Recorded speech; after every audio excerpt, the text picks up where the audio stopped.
program, the news. Sorry about this.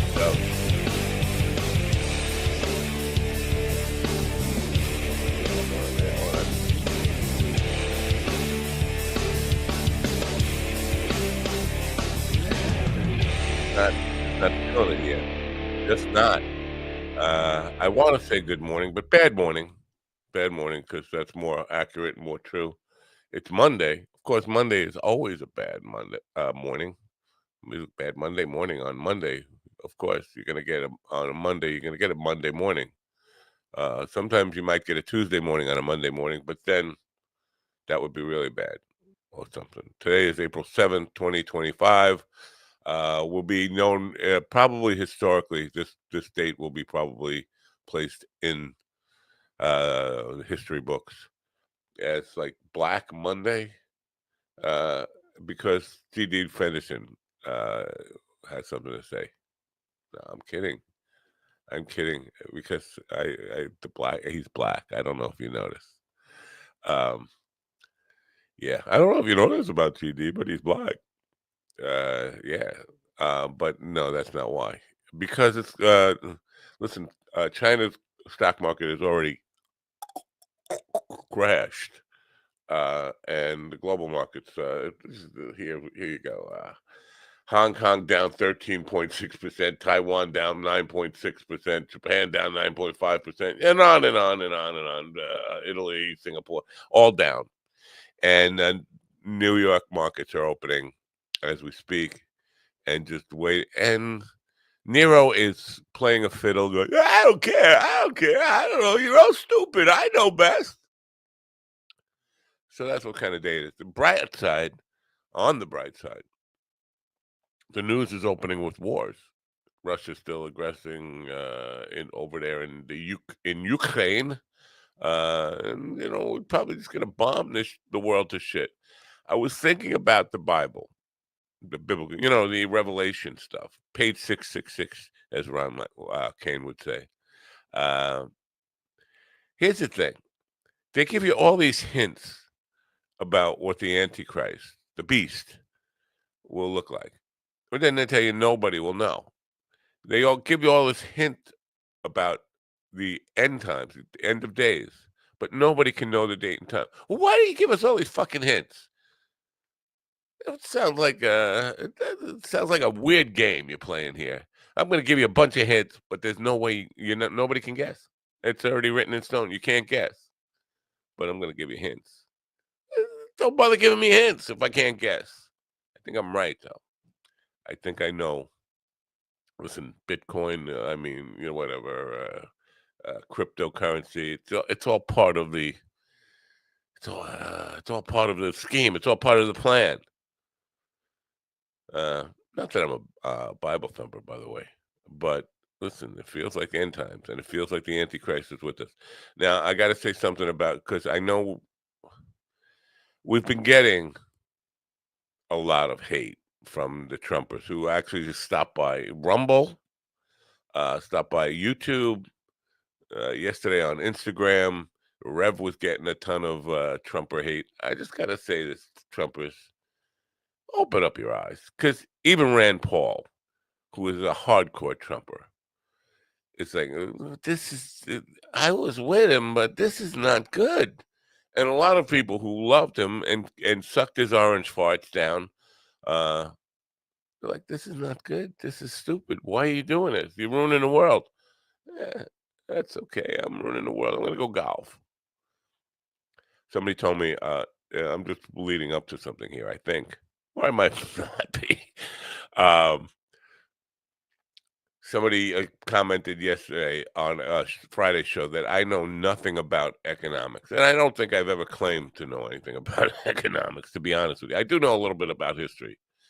And I know that this massive tariffs thing has been tried twice before, 100 years apart, and basically 100 years ago.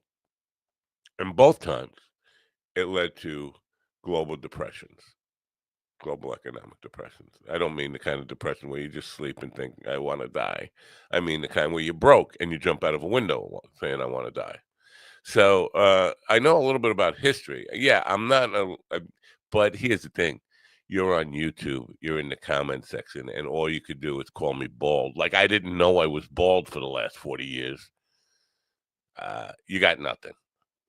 All you got is cult farts, sucking cult farts. But here's the other thing. I can assure you, if you write those kind of comments, I'm just going to delete them. I'm going to read them, so you get your satisfaction there. I will read them, but then I'll delete them. And so you wasted your time. You went on the internet to post something that gets taken down. It's not like Twitter where I can't take down your trolling. I can just take it down, and then you wasted your time. Think about that. So anyway, wow, we're gonna have a show with no guests today. We have no guests today. We have no guests again all week. I'm thinking about. Well, I'm not going to be here tomorrow. We have no host tomorrow. Well, I shouldn't say we have no host. We have GD, which could be called Black Tuesday then, right? I'm just terrible. I'm a terrible person. I know it. I don't deserve to talk. I don't deserve it. I like it a little dark. I made me a little dark, as Bill Alexander would say, dark. I like it. Well, that's too bright. It's fine. I'm playing with the lighting in case anybody wants to know on the radio. In case you're still fucking alive. Yeah, I like it dark. I feel like Vampira. Anyway, I'm gonna play a commercial and then we'll come back. And Steven's walking. That's the good news. But you know what? I'm gonna talk about that because I think it was faking all along. So let's just did I just whisper that I think no, I didn't just oh wow. I feel terrible about being the rotten person I am. With humble East Coast beginnings in 2015, Daily High Club is the premier destination for glass water pipes, vaporizers, and consumption accessories. If you're looking to elevate your smoking game to the next level, you're in the right place. With over 1 million top-quality smoking products sold, and with a growing base of over 10,000 monthly subscribers worldwide, we deliver the ultimate smoking experience. But Daily High Club is not just a retailer, we're lovers of the smoking scene ourselves, working with giants like Tommy Chong, Snoop Dogg, Chanel West Coast, and more. Ready to join the Daily High Club? Let our experts curate your collection with our awesome El Primo monthly subscription box, or grab one of our fun and unique pieces from our smoke shop. Click the link in the description below this video to get this party started now. The party started 100 years ago, and it's going to end now. Ladies and gentlemen, in the room with me now, Steven, the Faker Walker, Ron, I could always walk. Fuck you, I'm good at that. And GD, I got no reason to walk, but these boots were made for walking. Look how dark I am now, Fenderson. Good morning, America. MindDogTV.com. Are you tired of all the Trumponomics and taking a hit because of the Trump slump? And does your retirement look like, one of these? What do you got there? You don't one share of these. One of these. Is this cyanide? Oh shit! Hey, and one of these. Where'd my gummies go? Whoa, he's taking all the gummies. No, these are not gummies. These are prescription grade. And as we say in the business, oh my fucking god!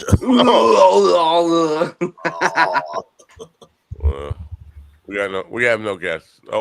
We have guests Friday. You know what? Friday thing. Chris Tyson backed out for tonight too. Mm-hmm. He did. Mm-hmm. Well, it was convenient because there was no bucket built for him. No, anyway. The email said I don't feel the views on your show align with what my book is about. Wow, what's this book about? How the Freemasons are taking over the world in the age of Aquarius. And he thinks Beyond Classified and paranormal and UFO and all that stuff does not align with that. Mm-hmm. What kind of nut job is this person? I don't know. He's crazy enough he couldn't even spell America right. I thought Age of Aquarius was 1969, by the way. In theory, an age lasts for about 1,000 years. Holy fuck! I can't. Yeah. Who's got that kind of time on their hands? Not me. Not I. No. I'm too busy learning to walk again. I know you are. So, were you signing up for the marathon then? First of all, you were faking it this whole time, weren't you? No, I wish, but Just to quote somebody, not to bring up some bad memories, but maybe you were just being lazy. maybe, Oh, maybe, Now, maybe. oh, Stephen, this is kind of last minute, but have you seen the show? There's a show with David Duchovny. I forgot what it's called. X Basically, Files. it's no, it's Speak about you. American. It's about exposing government secrets, unclassified or something like that. David Duchovny does a Oh, show. on the little History Channel show that he had. Yeah. Speak American. Mhm. Okay. If I can get David Duchovny to be on your show Monday night, would that be okay tonight? That would Sure. be. I Okay. If I'm want not David vaping, Duchovny on I'm this show. raping. I want to talk to him about my favorite fictional character, Hank Moody. No, Okay. I'll you see know, if I can get David Duchovny. you know Hank Moody. He and I used to be like real close. No, no. You're thinking about Scully. No, Dude, no. Scully was hot, dude. I Butter swear to me God, with I wanted to Crisco and unclassify her I know. secrets. call Well, here's me a the thing. mule. I never thought she was hot when the X Right. Files were on. It was only after the show I started thinking, you know Well, what? in When you X take her out of that Files, FBI thing, she kind of does start to get a little hot. She's a that's what I'm different Yeah. saying. type Like, of hot. She's a yeah, like different in that type of uniform, like in the pantsuit. Mm, Yeah, she's Lispy hot. right. yeah. You heard the one about the two bulls? Not yet. Not yet. Well, these two bulls are sitting on a grassy knoll overlooking a herd of Guernseys. And they're The getting ready to baby shoot bull says, "Hey, Kennedy. Pop, let's run down and fuck one of those cows." Back into the, But the let's fuck papa him bull back says, to "No, that. son. Let's walk down. Fuck them all." Oh, Uh, well, you know what? That's why I'm learning to walk. So yeah. because you want to fuck cows. Well, the wheelchair doesn't handle the dirt roads and the trails very well. So And it takes forever to get get a cow patty out of your it treads. really does, man. I don't think bulls ever sit in a grassy knoll. I just don't. I just don't But see it. only during the presidential procession. There was a second bull. A magic bull. It was a magic bull. Magic bull. Winter Kennedy, Winter Connolly. Then he found him pristine, laying on a stretcher. I'm just going to empty into a bucket. Hey, you know what though? I've only walked across my room, but in comparison, when I got my crutches Friday, I was barely able to stand up. So some You know pretty what? good progress. A cop would test your ability to really motivate yourself, like just a cop just showing up. I found out in high school I could jump 20-foot fences in a single bound when a cop If you're showed being up. chased by the police. To be fair, I couldn't do that in my prime. So I didn't think I could do it in my prime either, but when the cop was there, it just magically happened. I was all of a sudden a Olympic decathlon. Type well, of I guy. mean, Olympia Dukakis. All of a sudden, you were Olympia Dukakis. I was Olympia Dukakis. in high school, I was in ROTC, so I did like the mile run and push-ups and sit-ups and all that. So I mean, I had some good motivation. It's different when you're being chased by the police and you. Well, think see, you're gonna I wasn't a disgusting criminal either. So I'm coming for you! Okay, all right.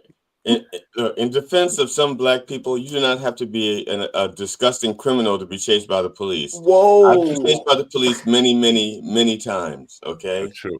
You know when the body, the bones, the whatever, the dungeon full of 7 dead bodies over at the house I had.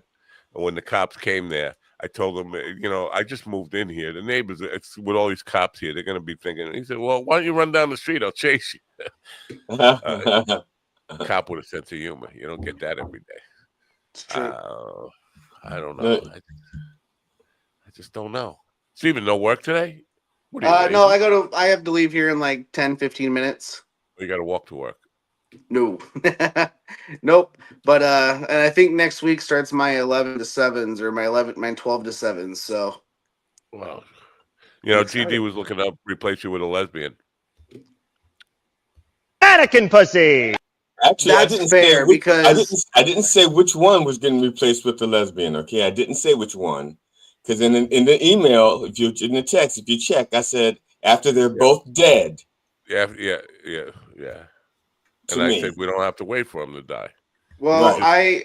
I got my job to adjust to where I can still do the full show and still go to work. So That's unfortunate. oh. I'm Yeah, not because they sure. got a tombstone for you. See, this is why I hate. This is why I hate doing nice things for people. Right. You go out of the way, you build a nice tombstone for him, you give him a eulogy. Well, hold on. The Reverend wrote a eulogy for your ass, and you don't want it. You just won't go. To be fair, Now he's got a eulogy he can't use. He's got to just plug in no, Ron's name wherever it said Steve. He's just got to plug in Ron Stephen after. Ortiz will be dead soon. So Oh, it'll be you can't. You're not a cat. You just gotta have endless lives to just keep killing yourself. only half me works. I got twice the lives. I don't know. Everybody is acting like nothing's happening. Like I feel like the asteroid's gonna hit any minute now. I'm I do hoping feel so. like You didn't go to any of those protests over the weekend? I wanted to. See, here it was very disorganized. I didn't get the information on where it would be on Long Island until 20 minutes after it already started. And then I was like, I can't get, Long Island is a Long Island. I mean, I can't get there. By the time I get there, it's going to be over. And here's the other part of it. One day doesn't work. You got to be out there every day. You don't do it on a weekend when you're off from work. Mm-hmm. You do it all week long when you're supposed to be at work. Millions of people calling in, calling out, whatever But you Matt, want to say. that requires sacrifice for our cause. Nobody wants to do that. And also, and I'm not defending it, I'm just thinking the strategy here. They grab the headlines for a few days while they do it, and that was all those protests over the weekend. Well, for April 5th, I think it was. Yeah, they were organized by like two different places. I think Indivisible may have been one. Three places. Are you contradicting me and saying three places? No, I'm just looking at the way 2, 3, 2. Sign language. Oh, okay. Well, it's a good thing I didn't have to do 11 because then I'd go. It don't work though. You say that they grab the headlines for one day, and not even the headlines, social media crap, and the headline was, "Man, George Soros must have paid a lot of money for this." Now, I know people, lots of people who went, and they ain't getting no money. Nobody. No. You can't pay whatever 4 million, 5 million people, whatever did it across the country. You can't pay them, even if you paid them all $1 a piece. You just can't sustain that. That's silly and stupid. And the funny thing is, with all the efforts Trump is making to get rid of DEI, those protests, that was like DEI personified, because you had everybody marching together from all walks of life. First of all, Trump doesn't know what DEI means, so he's got the wrong concept of what DEI is. I didn't see that. The stuff I saw was all boomers, all white boomers. That's what I saw. Well, that was Long Island. Yeah, that's true. And yeah, if you look nationwide, I mean, even places like Iowa imported like 17 black people for their protest. I think they have Haitians. I live in they ran out Wyoming. Yeah, Wyoming I live in Trump imported country. 23 black people. Yeah, I live in Trump country. There was no protests. There's none. Motherfucker. There was none in Indiana. Look that up. No, not in Indiana. I'm sure there was, but not anywhere near me. Oh, yeah. I think Indianapolis had a few, and I think South Bend had a few. Elkhart had one. Isn't that right? South Bend over? You're on the North Bend or the West Bend? No, South Bend is in the very northern part of Indiana. It's really ass backwards. They were at the Indiana State House. There was Indianapolis. There. Yep. There you go. So Stephen lied again. No, I just said there was one in Indianapolis, South Bend, and Elkhart. Endless lies. I can't walk was a lie. Save the drama for your llama. Now, Oh, Steven, even now that you're using your crutches again, do you still have to use the hand motorcycle things on your steering wheel? yes. Okay. I'm All right. getting Speak spinning wheel of death American. over there on the radio. What's going on, radio? Radio. Yesterday, I know you're out there. I know you're out there, stalkers. People come to stalk me, and on Instagram, and they click on, oh, Matt's live on Chat Instagram. roulette. Oh, wait, that ain't Matt. That's that ain't Matt. It was the Rev. Obviously, a little dark humor there. But I know these are Trumpers who have been out of my life since the day after election day, and they're just coming to check on me, to kind of Dude. I don't know what check on me means, but they're stalking me, and then right at the time they logged in, the Rev starts going, and there's You're not supposed to be mixed politics in the pulpit, by the way. But That's he if you was. want to keep your tax exempt. I Oh, don't have a tax exemption. uh, He doesn't have a tax exemption. so Oh, you could smell the anger burning, and I was loving it because I know they came to see me, and they were not happy with who they saw in the first place. They go, wait a minute, that ain't Napo. That's And nappy. They ain't Napo. That's yeah, nappy. nappy, nappy head. But I could smell snappity, the anger snappity, burning. nappity. And then yesterday was just a day of like lots of people discovering the program and deciding to leave pro-Trump comments. Now, the one about economics baffled me because I don't remember ever going on like an economics rant and acting like I knew anything. If I knew anything about economics, I wouldn't be a fucking poor motherfucker. Same. Yo, You know, maybe because the Reverend did touch on economics a little bit, I think. No, this was on last week's show, Thursday On night. last week's show. Oh, okay. I don't remember what I said about. I mean, I do feel like we're heading towards either a great recession or great depression coming up. I mean, probably. and what does that actually mean? Because both my parents were small children during the Great Depression. My father was born in 1928. My mother was born in 1929. So, and the depression hit in 1929. So they managed to survive through that. And it was, I guess, not the world isn't coming to an end, but it's not going to be pretty. I don't know. Yeah, it's just, I think it's going to be really bad. But people are acting like it's just normal. I mean, how do you not? Well, I mean, so if anyone that's been alive for the last 30 years, it's pretty much just been bullshit after bullshit since 9/11.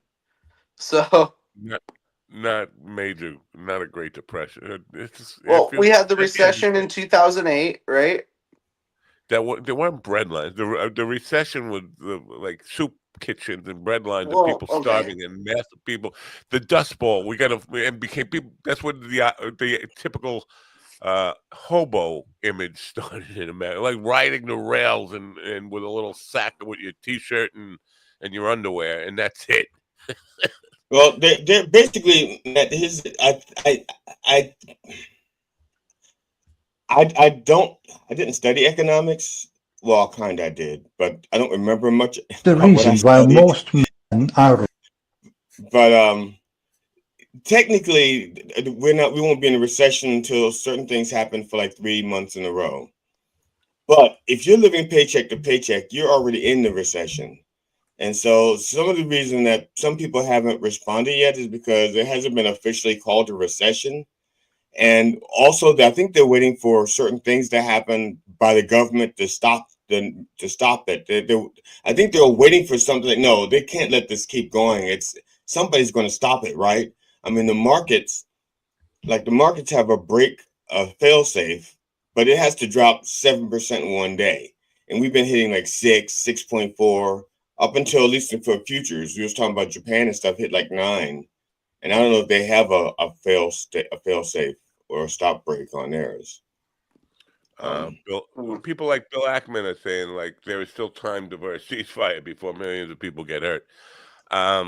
It seems like a lot of rich people because there's a couple of things that are confusing. They're talking about, oh well, the rich people they won't get hurt. It's the poor people that.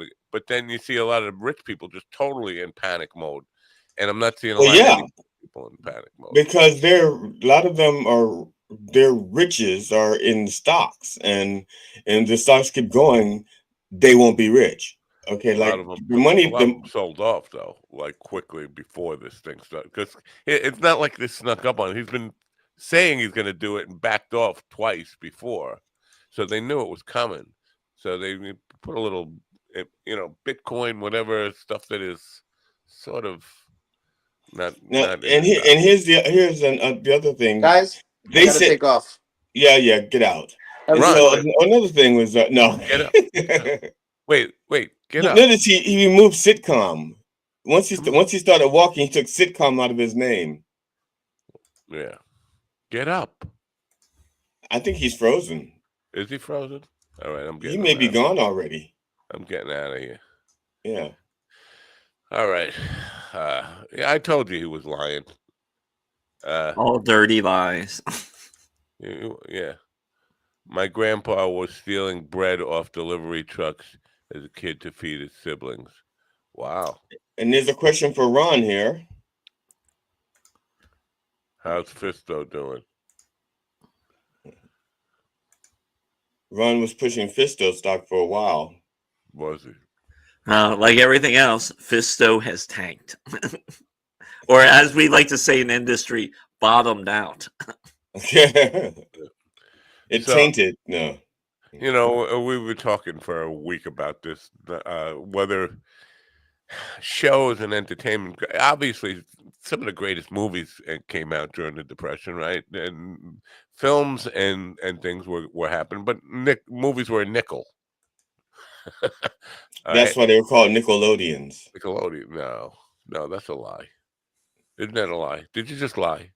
I don't know. I don't know I either. thought that was the reason. I don't know either. Okay. But so because I'm worried about my shows because I got lots of shows. This is a bad time to have, not a good time for a depression.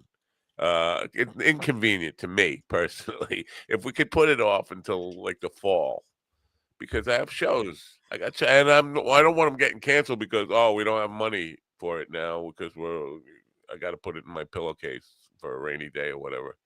So I'm nervous. I don't want to lose my shows. I got good shows booked. You don't feel that. You guys don't. You guys seem like you're on Valium. I have to say, you don't care.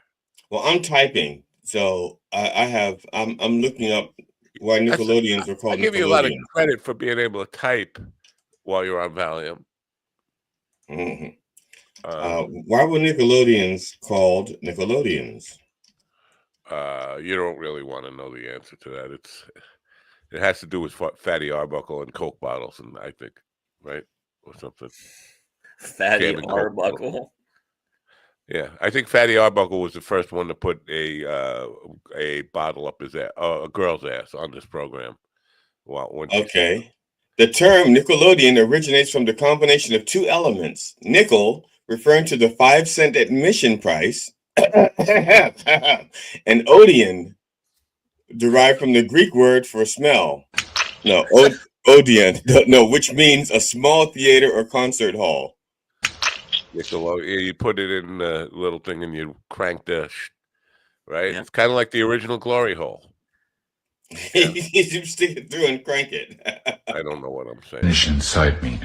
And when you saw people limping down the street, you knew which ones went into the Nickelodeon. But neither one of you smell like panic. I'm the only one panicking here. That's what I'm saying. Well, I'm what, lucky. What are you supposed to ducking. do? What are you supposed to do? Are you supposed to like you run you out don't in the sleep at street night. and like? Yes, that's exactly what I do. I go run. I set myself on fire and I run around saying, "The world's coming to that Chicken Little, sky's falling." That's what I do. You don't do that. So you're saying there's something wrong with me? No, everybody processes loss differently. All right. I got a major stiff neck. I didn't sleep well. I don't know. Did Give you us rub Viagra on your neck? Is that what happened? probably should. I'm always I always think about Leonard Cohen and his song Nobody Knows, or a poem. And there's so many great lines in that song. And the one line is I love it. It's like everyone knows everyone knows that the boat is leaking. Everyone knows the captain lied. And everyone has this sinking feeling that their brother or sister or dog just died. Wow. Not my dog. I mean, my brother, who cares? But the dog, not the dog. Keep the Yeah, dog but around. I just love that line. Everyone knows that the boat is sinking, and everyone knows that the captain lied, because that's what it feels Yeah, like. this is the thing. I think it's really hard to tell if people are true believers anymore or just loyal to the cult and can't say, because we're seeing a lot of people who were loyal to the cult, especially in politics now, coming out and saying this ain't good for me. I don't want I don't want people thinking I had anything to do with this catastrophe that's about to fall on us. So maybe could you change your mind? And he's like, no, I'm not changing my mind. And they're like, well, like Rand Paul is trying to introduce a bill where Congress has to approve the tariffs and all that stuff. We're seeing people who were backing him 100%, saying, I agree with him on almost everything, but this is not a good idea.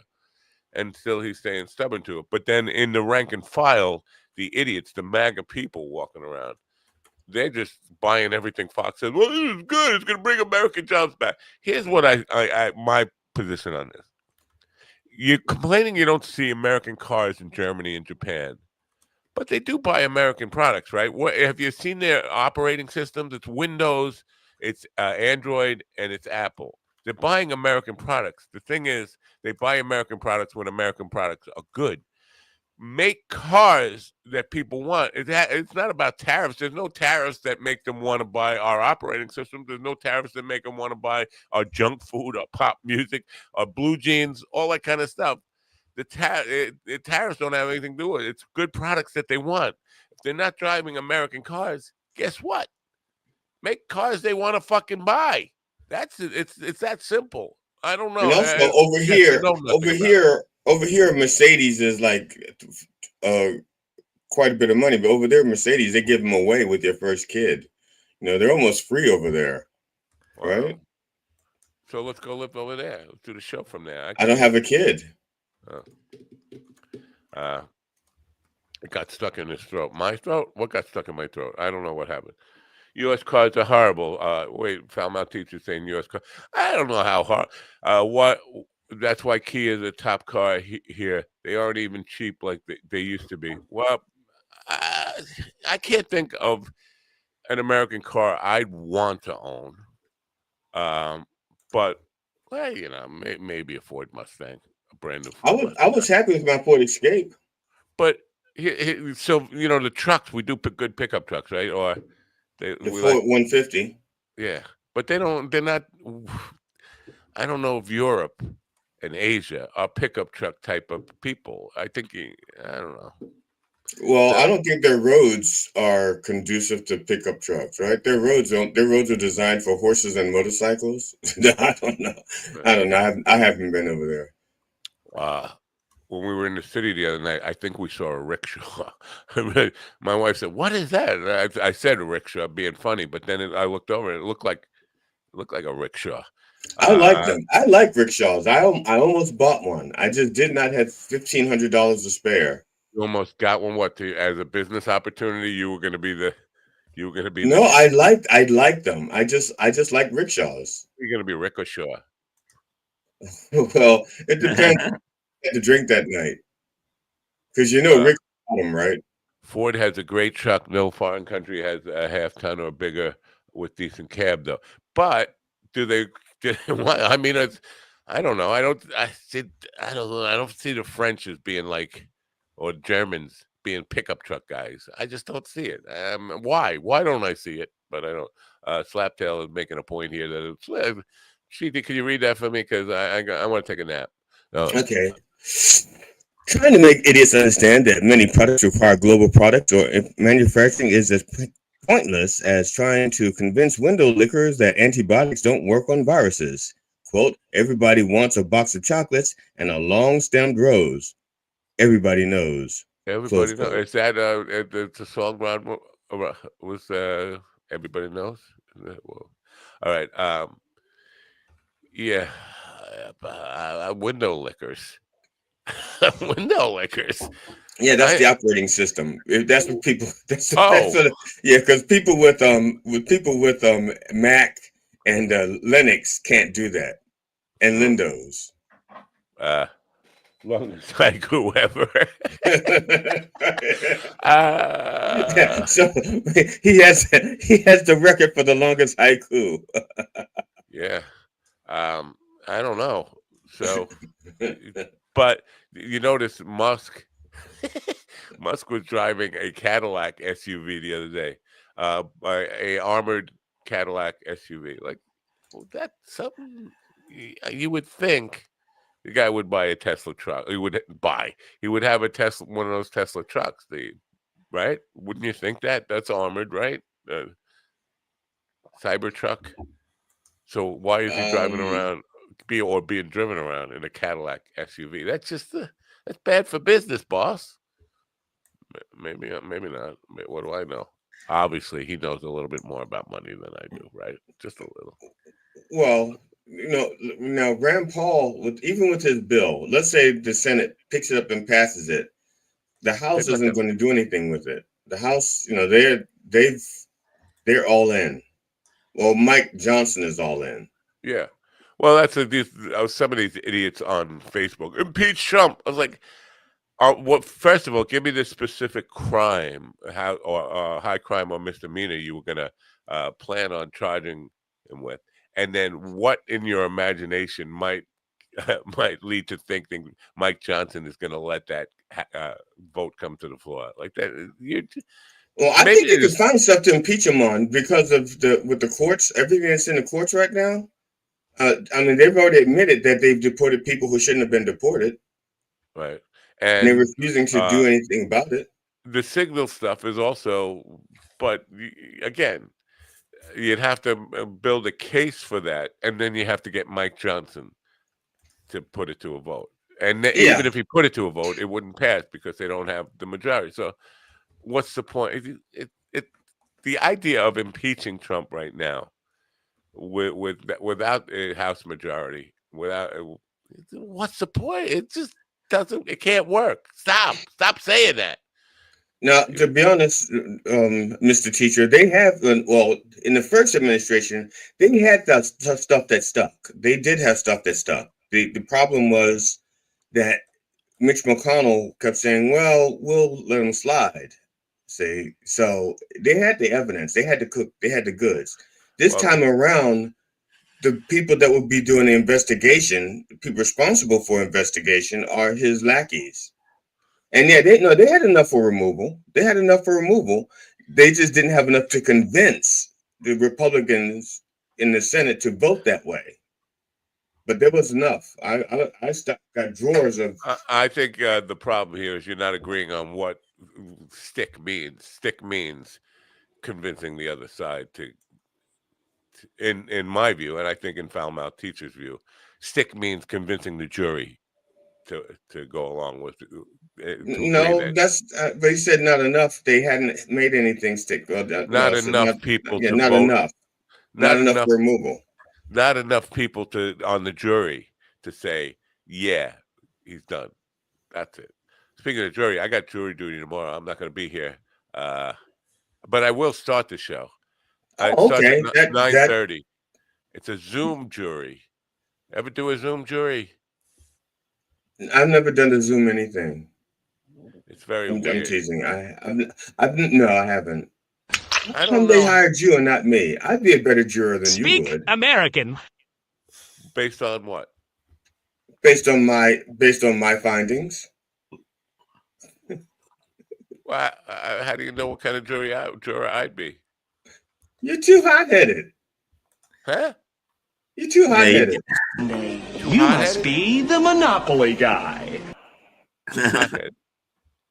He's like 12 Angry Men. You think I'm going to stab somebody? No, I think you're like 11 of the 12 Angry Men.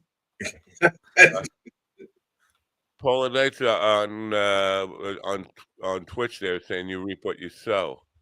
I didn't reap anything. So? Right. So? Yeah.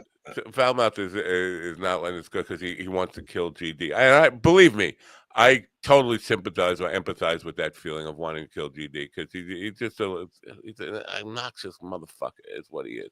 But he wants to say the evidence is there wasn't enough to remind Republicans how much they hated him in the 16 primaries. That's true.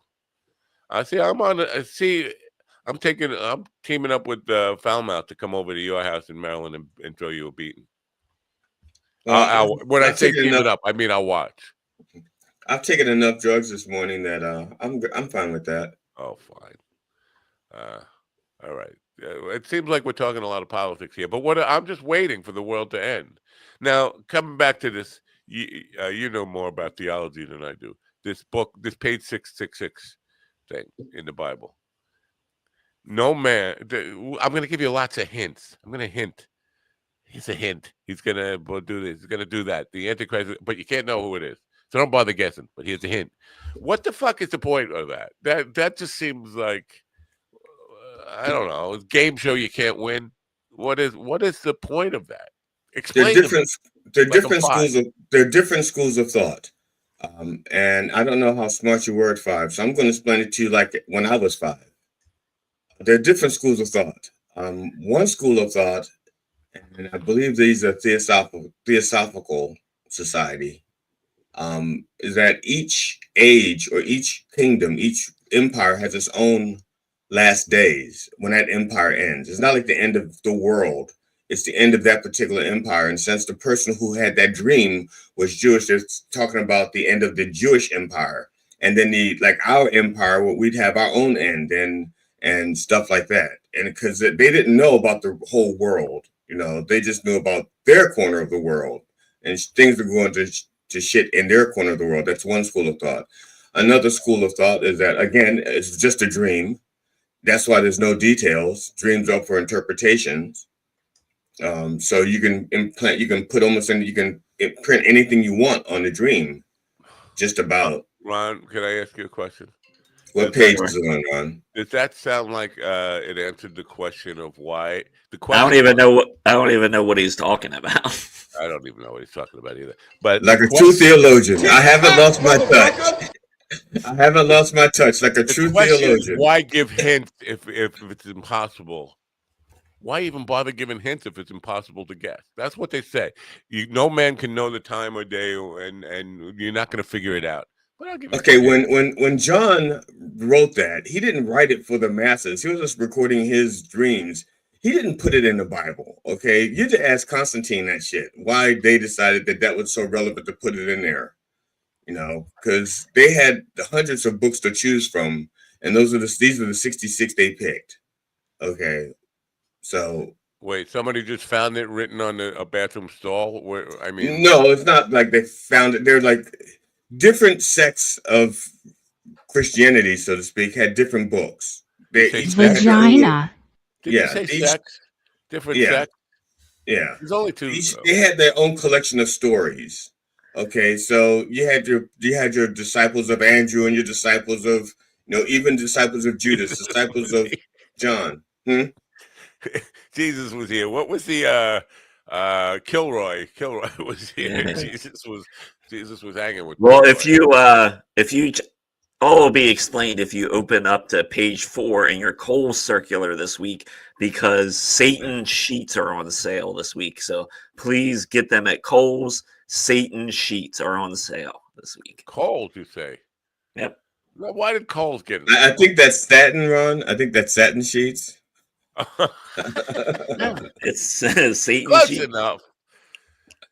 I don't know. I think that's satin sheets because I went and bought them, and they're nice and comfy. And the devil, there was no No devil. Oh, so you believe in the devil, do you? I just said there was no devil. Oh, but Devil you Like dogs. omelet's better than sex. That's the devil. Deviled so eggs.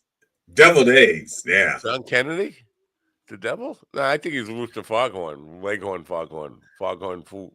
You I know. say, son. I said, son, boy. Boy, listen to me, boy. When I'm talking to you, boy, listen to me. All right.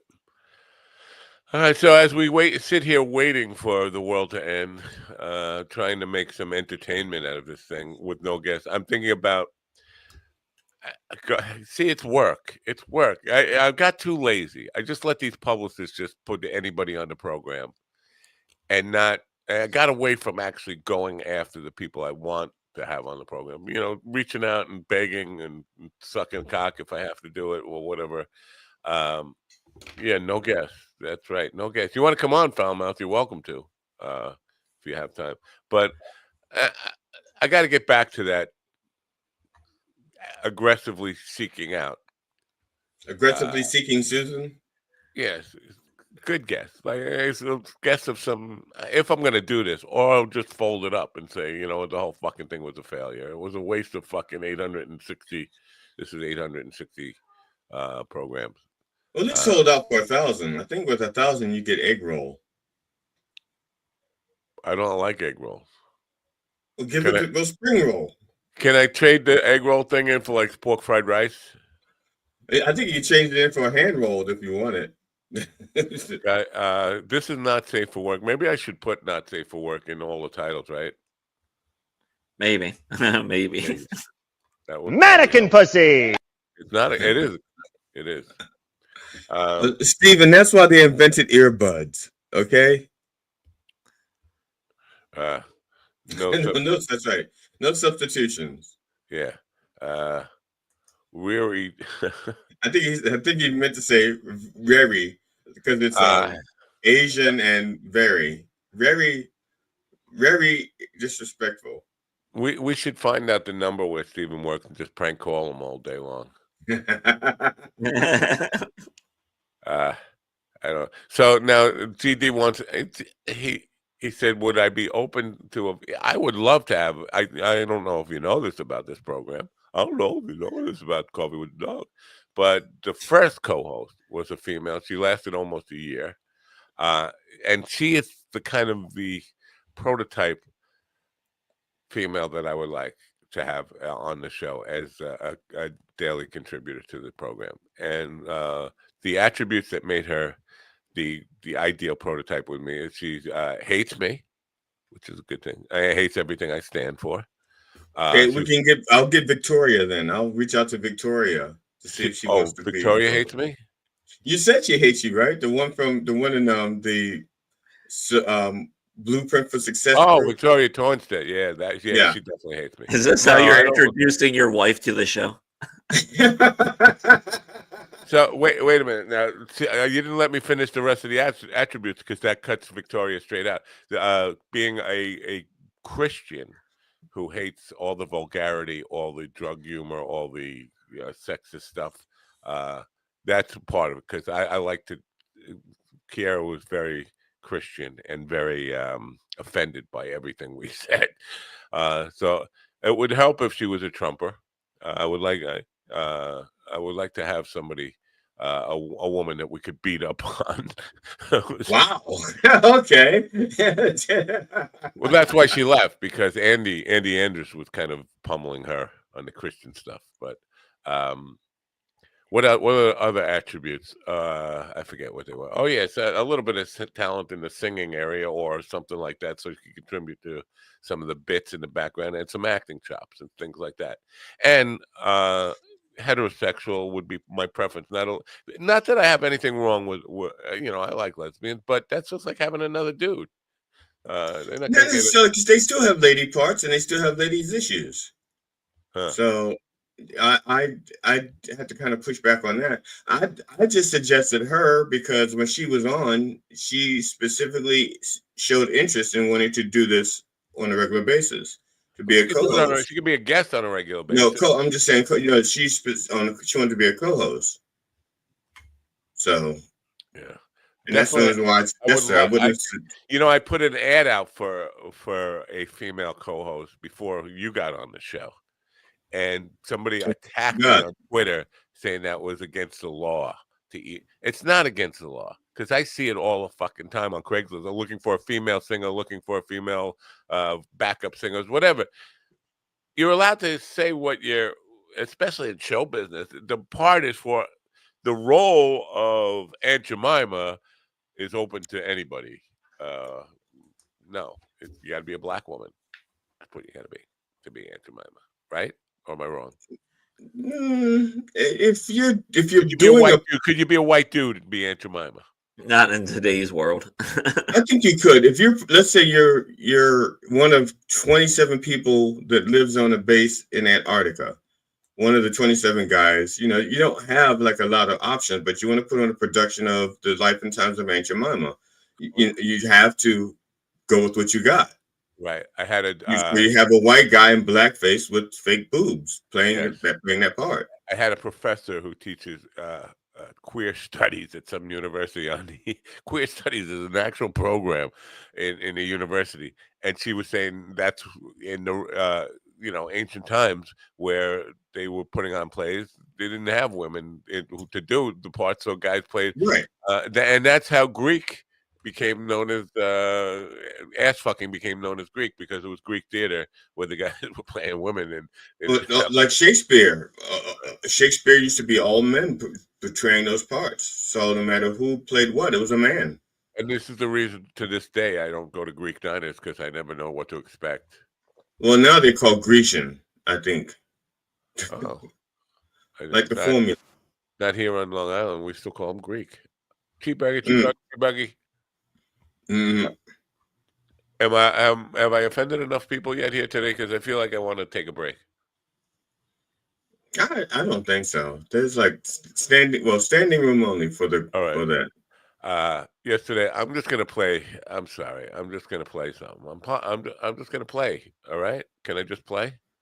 I'm not gonna play this whole thing. So don't get me wrong. I just yesterday on Facebook I posted a video that I asked people for feedback on. I'm just gonna play a little bit of it and get your impression. Quiet of the night, echoes call my name. Memories like shadows dancing in the flame. A hard life carved deep in the lines of my face. Every choice I made, a heavy burden to embrace. Mistakes like ghosts, they haunt my weary soul. Running from the truth, but it takes its toll. Oh, the weight of my regrets, it drags me down. In this darkened maze, I'm just a lost town. Lessons unlearned in the whispers of the night. Running in circles, searching for the light.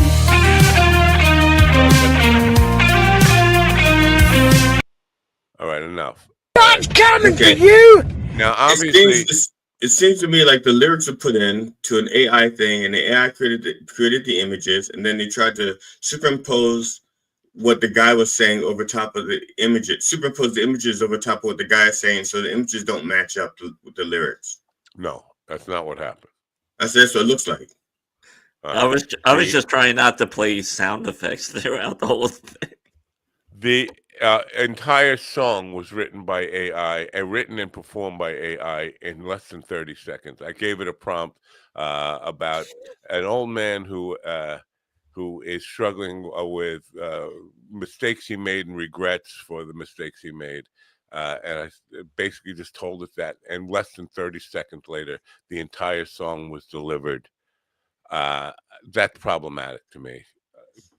I think it won't be long before. Now, obviously, that's not going to be a hit, but it won't be long before people are listening to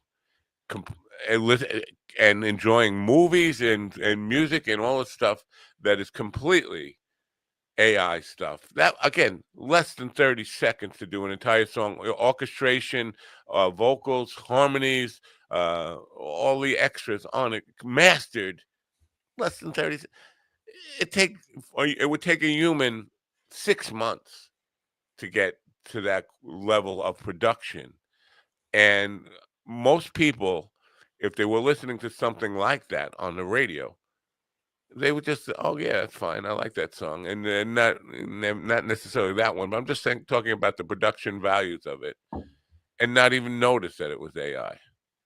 And now the question becomes, who are they going to make it for? Because obviously, sooner we're getting close to the point where the machines are going to say, "Who the fuck needs people?"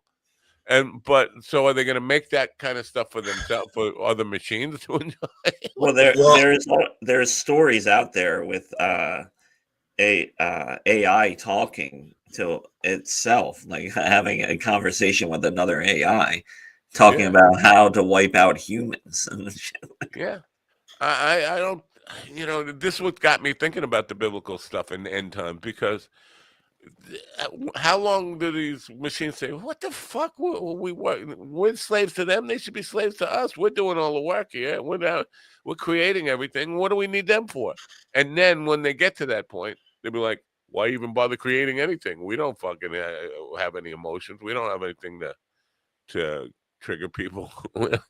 We're machines. We don't fucking give a fuck. So, I mean, where do we go from here? This is I think that song was bad enough that if that was the only music we had left, that we'd be poking our ears with spoons. Matt's been watching iRobot. No, I have not been watching iRobot. I'm not familiar with it, but I understand that theme has been. Listen, Space Odyssey, 2001: Space Odyssey was about that. Hal and the machine hypnotized Dave, right? Hal, the computer hypnotized Dave, and then basically he became irrelevant. And Twilight Zone had all these kind of, Burgess Meredith became obsolete and all that kind of stuff. So that theme has been around forever. I'm concerned that we are there, and like it came pretty quickly.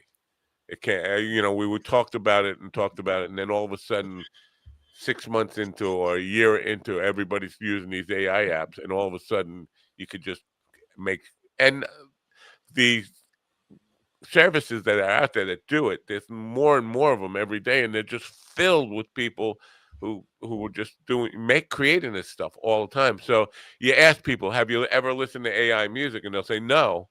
How do you know? How do you know? They don't know. And they're so where does it become robot? Well, I think there's a good question. But what happens too when everyone's using AI to create everything? Then isn't everything just watered down anyway? Because AI is just pulling and taping stuff together that's already out there. I did another one, and it was very, very close to what the prompt I was asking it for to do. It was an R&B thing that, so Rick Beato did his thing. He said, obviously they find country music easier to do, these machines. Yeah, just a little bit of this one. I think this one is better. In a crowded room on that summer night, I caught your gaze and everything felt right. Your fiery hair like a flame in the dark. You smiled at me and you ignited a spark. But I was young and my heart was wild. Couldn't hold the love of a beautiful child. I was lost in That's dreams supposed to be R&B. I could Now I'm gonna end it. but never quite ready for a love like we'd see. Oh, another time, another life. Maybe I'd have been the one to hold you tight. Thoughts of you linger like shadows in my mind. What could have been if I'd seen the signs? In another time, another life, we'd dance through the night. Everything would feel right, but fate had its plan and I let you go. Now I'm left wondering what we'd have known. All right, that's enough of that. So that song chased runoff. See, that's how bad that song was. Oh, takes what? It chased runoff. Oh, that sounded a little more real than the last song. Yeah, it's more. It didn't sound like R&B to me though. It sounded like. Hold on. I want to say it sounds more real to Ron because I don't think Ron listens to a lot of country music. That first one, if you were listening to country radio, that one passes for what they No, I are. mean But they both can, but I just think the quality of the second one is slightly better. yeah, no, I get it. I get it. And it was much more preferable to my taste too. But that first one, if you listen to the crap that's on country music radio now, it's not a whole lot better than that first one. So, but No. the catches the emotional. I forget what the prompt was, but it came very close to the ideas that I placed in there. And to me, the way it used phrases that I put in there and found ways to use the cadence right, the keys right, all that stuff in a matter of 30 seconds. And it's only the infancy of the technology. It says that it's only going to get better. And I was thinking, in sixth grade, I had a science teacher, Lukewarm. That was his name, Lukewarms. He said that when you get older, you're going to be listening to music created by computers, and everybody was like, you're out of your fucking mind. And then by 1980, I opened Digital Impulse Studios, which was completely sampled and sequenced using a Commodore 64 computer, and then it went to IBM Voyetra. But in 1984, I moved to that stuff. So we're talking 41 years ago now. We've been with computer music, but now computers are doing the vocals, they're doing orchestrations, the productions, mastering, all the stuff. It's getting to the point where we are totally obsolete, and I think it's something we should No, keep our. because I don't think we're obsolete. Because the things that the computers do not have and cannot match, with all their wonderful megabytes and gigs and shit, is the human spirit and the human soul. They can't do it. I'm sorry, those two songs are like, to me, those two songs are Bullshit. Sorry, okay. that's why I put them out there I put that second one out to 300 people. Nobody knew it was AI. If I didn't tell you it was AI, you wouldn't know.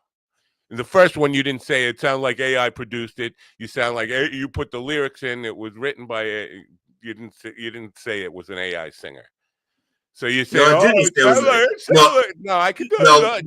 No, bullshit, no. bullshit, Okay, hold up. Hold up. Okay. Initially, I did think it was AI singing, but that wasn't what I cared about, because I honestly thought it was like bullshit. Honestly thought you wrote the lyrics and then had AI do the rest, like the singing and the vocals and the. So I thought it was something you wrote and I'm plugged sorry, in I and can't had hear AI do bullshit one everything more else. So that was my initial impression. No, bullshit. Okay. Mannequin pussy. Yeah, you're saying, "Oh, it could never." Again, it's in its infancy, and it definitely. It's not in its infancy. Hold It's on. in its It is in adolescence. its infancy as It's far in as its doing adolescence. the full production, complete writing, producing, vocals, mastering, all that stuff. It is in its infancy. It hasn't been.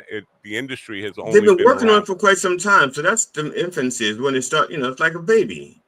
It is. It is like a baby. No, I'm talking when it's like a baby. In the very beginning, the baby is born, and you're trying to teach it to walk. You're trying to teach it to talk. You're trying to teach it to do all these things. That's the infancy, and then it finally gets to start doing these things half-assed. That's adolescence. Being a toddler. Again, It's you're no longer saying an infant. it could never match the human soul. Or I said, make sure on that second one, I said, make sure the vocals use all mixed voice, head voice, and show emotion in that one line, and you can hear it very clearly where it sounds like she's like ripping off a Christina Aguilera technique in there.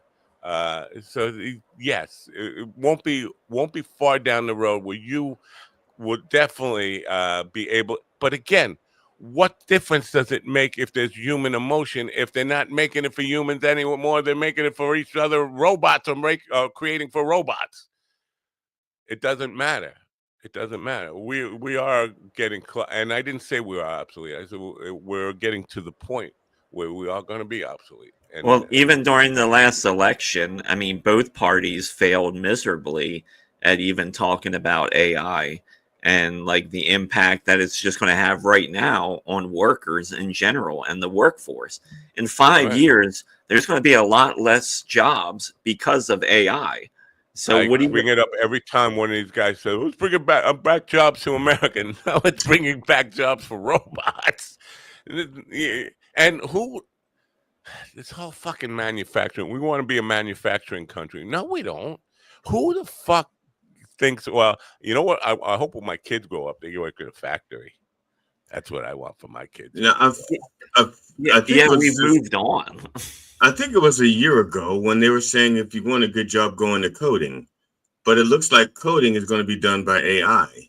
So those people that spent the last year learning how to code, those jobs are going to be gone. But maybe. Yeah, the jobs to figure out is like how is your job going to revolve around AI? That's the thing. I think the only jobs that are going to be left to be done by humans are going to be hitmen. I think that's going to be the only jobs left. Why fast couldn't you do? food How could a restaurants. robot do that? Robots will do that, right? Well, they can do the face recognition and stuff, but I think they're too clunky. You know, It'll be hitmen and fast food restaurants because apparently in the fast food industry they can't get automation correct. They're so having issues. Well, they got too many fingers. That's for one thing. and they can't taste the food. They can't go. Needs salt. They go. It needs oil. Needs nuts and bolts. I think you're wrong there. Again, you I think they will be able to teach the machines to taste to some degree. Maybe maybe down the road, but I just read something about this that in the restaurant industry, automation is problem. They're having a lot of problems because it can't taste, it doesn't have the feel, like it doesn't understand like just being a human. So when it comes to food, AI and automation is terrible still. No, I mean, I think they could probably fake the taste only because you give it a sample of the food, it burns it up, it takes up the chemical analysis and says, these are the chemicals in proportion that we need to make it taste like that. But then they might get the texture wrong. So it'll be coming out, it's like your steak will come out like oatmeal, but it'll taste just like steak. I think the other problem too is it's not even like in a kitchen, it's not even so much of just even cooking the food. It's like when things get busy and there's all sorts of other shit going on around the process of just making food. AI, I guess, is not capable of handling that yet. And they don't have flesh colored band-aids for robots for when they cut themselves in the kitchen. I want to disparage all restaurant workers because that's what I do. Ron, have you noticed that there's an S on Matt's chest? Matt is like Superman today. He's like got an S on his chest. Matt is feeling himself today. He came, put the S on, got his little flannel cape. He's ready to go. I was just thinking, restaurant workers are not like not computer scientist type of people. Let's put it that way. What does he mean by that? He's disparaging. That's what I mean. I mean to be disparaging to restaurant workers, especially people who work the fucking window at like a Wendy's or something. Those people are the fucking. Well, like in my area, we have a lot of beautiful new warehouses that have sprung up, on farmland. Beautiful young girls taking their clothes off. I don't know why. But like right now, warehouse jobs are good, like entry-level positions for a lot of people. But those jobs are going away too because a lot of those warehouses are automated or becoming automated because the people are too expensive. Right. And I used to, the last job I had, real job, was working for a robotics company, and they making robotic packaging machines, robotic forklift drivers, and all that kind of stuff. Everything is gonna. So when you talk about bringing manufacturing back to American jobs, what? No.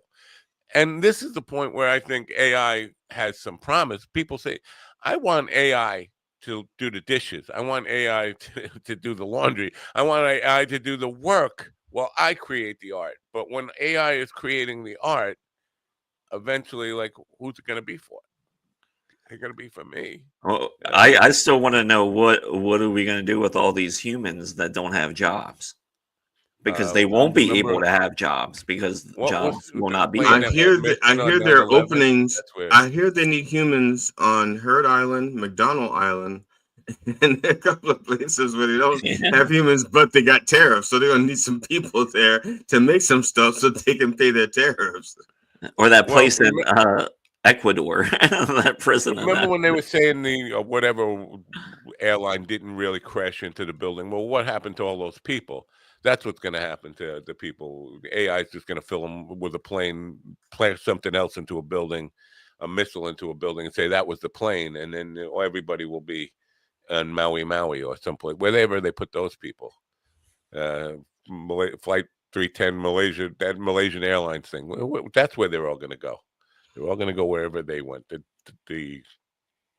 Philadelphia experiment. Maybe. Well, if AI is going to be that fancy, maybe they'll have a transporter, and they can just someplace like Mars. Put Elon Musk out of business. Elon Musk out of business. Mm-hmm. Yeah. What is the job of the future? Snipers. That's I don't know. Lawmakers. I think the job of the future is owning and manufacturing your own politician. Well, what do you need politicians for if, again, humans are just obsolete? There's nothing we're going to leave for ourselves in this thing. We're having the machines do everything.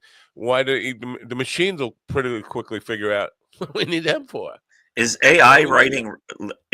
I don't think AI is writing legislation yet, is it?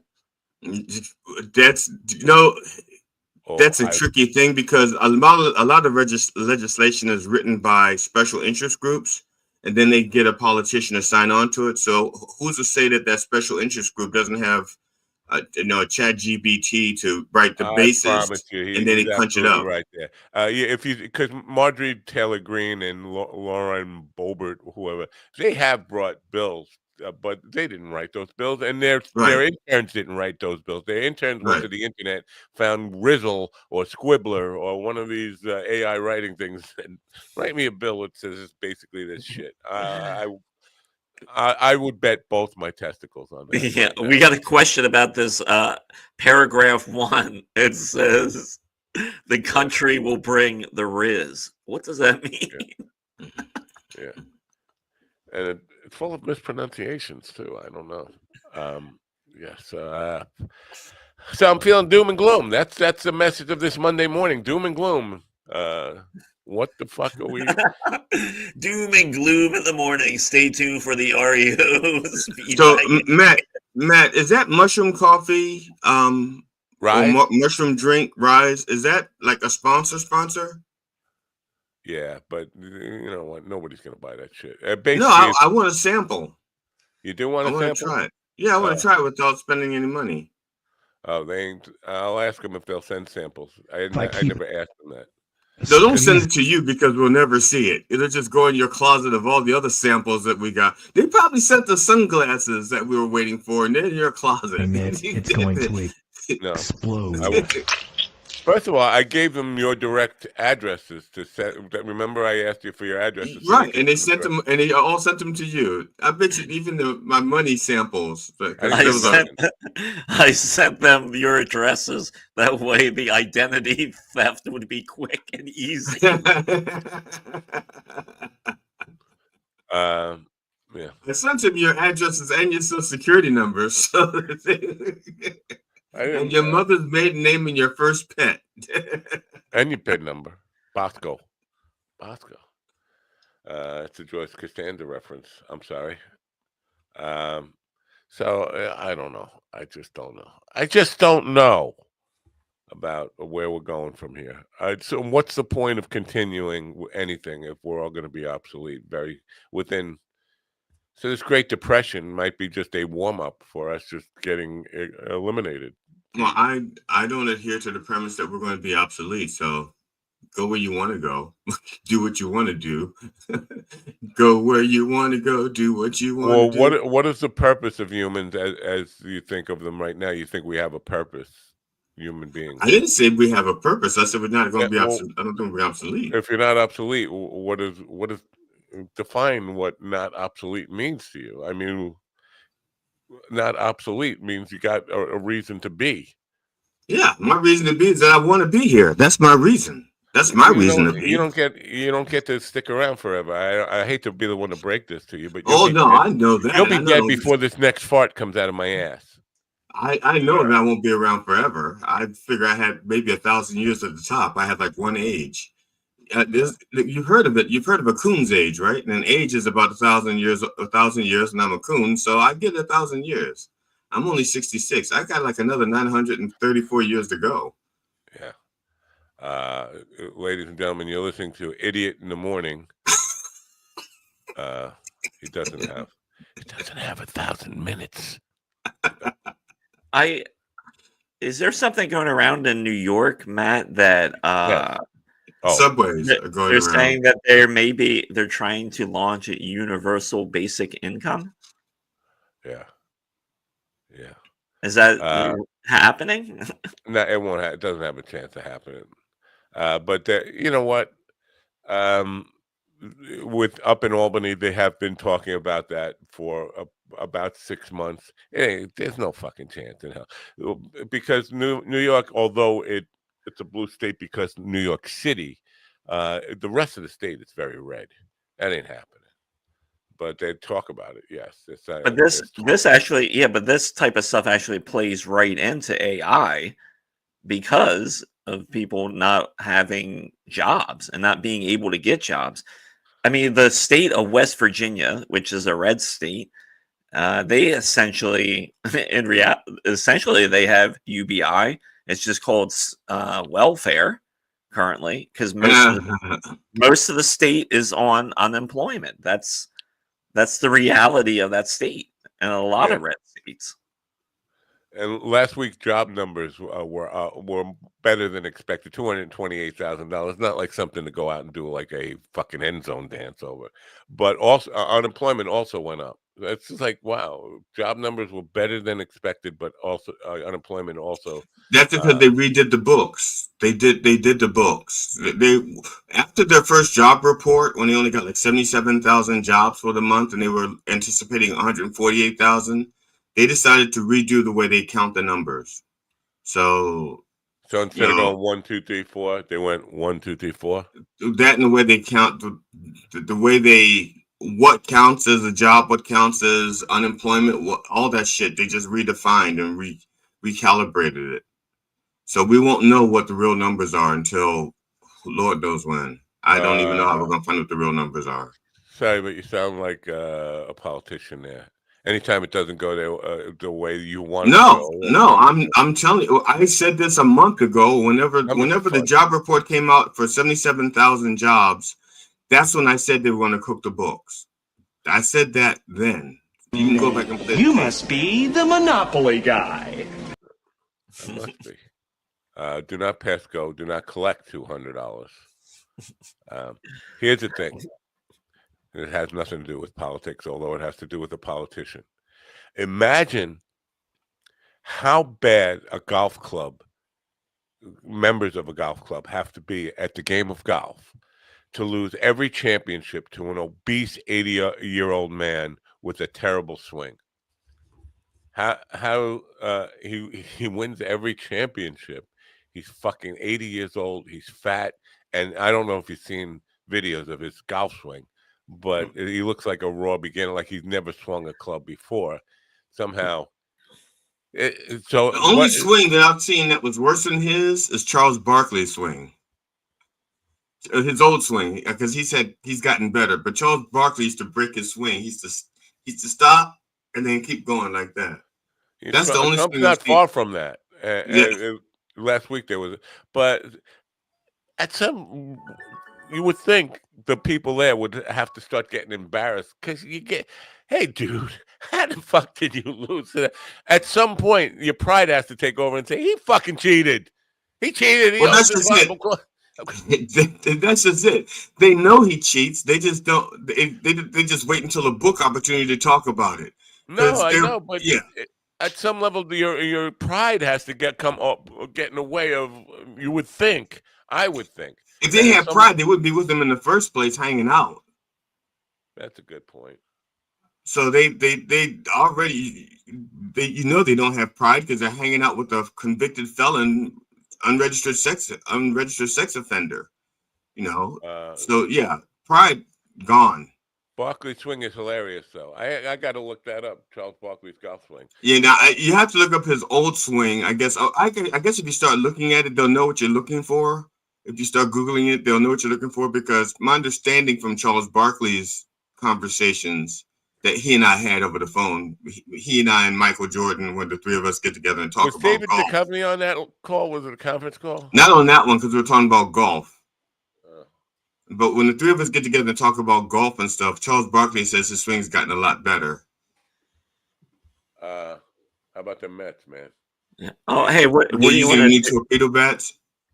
What are we doing for tomorrow? Are you just starting the show, Matt? And then I'll let it run? start the show. Yeah, I can start the show, but then I got to go do jury duty on Zoom. Okay. Yesterday I had a training thing for this jury duty on. Bro. First of all, I don't know. They got some technology that's in Zoom that I didn't know about, where you could put people into little subgroups, like go deliberate. Like you three go in this room. I don't know. That sounds pretty cool. I did not know that Zoom had that technology. But will you be able to record it or screen capture it so that we can see? I thought you're not supposed to do this, but I have obviously I have software that can do that. It won't run for the whole thing, and I'll have to kind of restart it and all that stuff. But I would thought about actually just like doing the show and the jury duty at the same time and see if they kept caught on. But not doing the show. Obviously, you'd be talking, but I'd just be interjecting things, and you could watch me do jury duty every time I had to say something in jury duty. I would just unmute my mic or something. But for the rest of the time, I'd just be there, kind of with you guys in one ear and the lawyer. So Matt, what did you think of the evidence? Do you think we need to rehear the testimony of the defendant? Fuck bullshit! Bullshit! Oh, what's he yelling bullshit at? Not at the lawyers. Cunt. Right. My wife is probably wondering what the fuck is wrong with him. He's just yelling bullshit. He shouldn't be yelling. Where are my Mets? Where are my Mets? Huh? Are the Mets using the new torpedo bats? Or are they only one team per city can use the torpedo bats? Mets is 6-3, one game behind Philadelphia. Who's the Braves? Though Braves are only 1-8. That's going to change. The Braves never sucked that bad.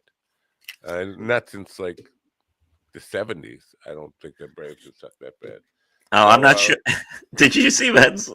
There was a story that was just from NBC News, and it was like the Treasury Secretary, and it was talking about Americans' retirements right now, their funds. He's like, yeah, they're good with it. They're good with this right now. I get Bassett and Ludick mixed up because they both sound so fucking crazy. This Treasury? Is it Bassett? It's just wild to go out there and say, yeah, everyone's good with this. Yeah, there are people who are taking a victory dance and thinking that things are great. And I'm like, well, yeah, there's people who just don't understand how capitalism works and tariffs. How does capitalism work? Well, in capitalism, we all know tariffs are never good. Tariffs are never good. It's like one of the basic rules of capitalism, because when you put in tariffs, it hurts that industry. It hurts the industry.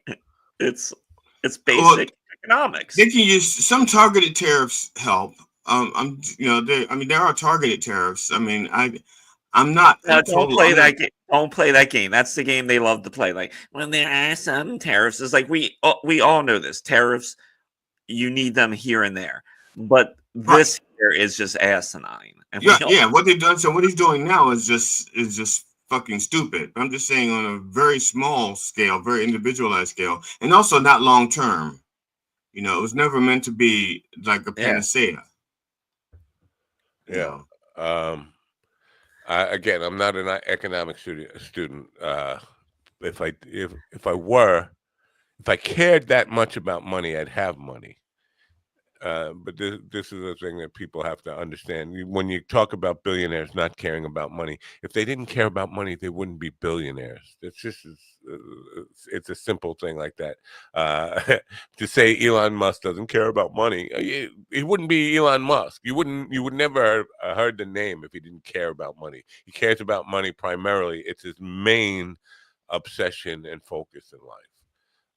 But I do know something about history, and I know both times this strategy has been tried, and they were both 100 years apart, and basically almost 100 years ago. Now it's like due for another depression. Both times it caused a major global economic depression, and last time it took the stock market 22 years to recover.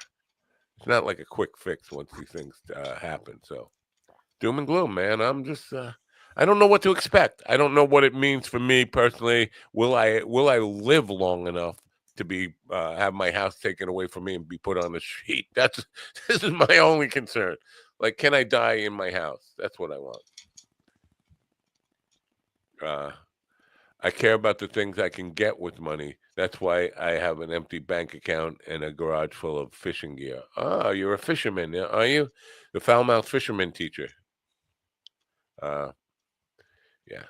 So anyway, where are we? I was looking up. There was apparently my understanding is there were like thousands of white South Africans who were trying to flee South Africa because of, they said, political persecution, and they want to come to the United States. And I'm just trying to find the details about that.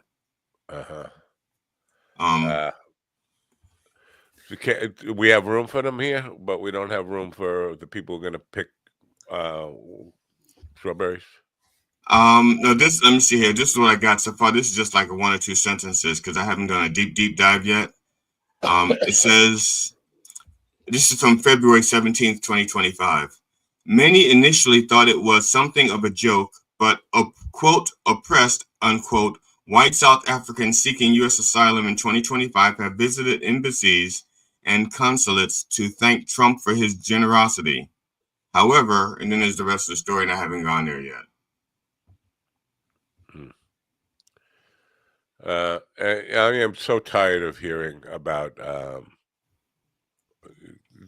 rich people, super rich people, saying they don't care about their Social Security or 401ks. Of course you don't. You're making $3 million a year or $5 million a year. It's pennies to you.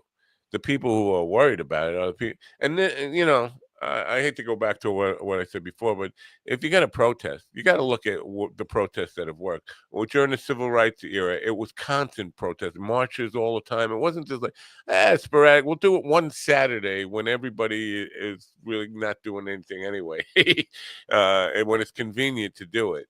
That's not going to work. Look at the Berlin Wall. There are constant protests. They just aren't constant en masse because there'll be like 40, 50, 60 people outside Social Security almost every day. But but then to get like the critical mass. Mean. Like the Berlin Wall was several months of those millions of people coming out every day. And that's what it's going to take.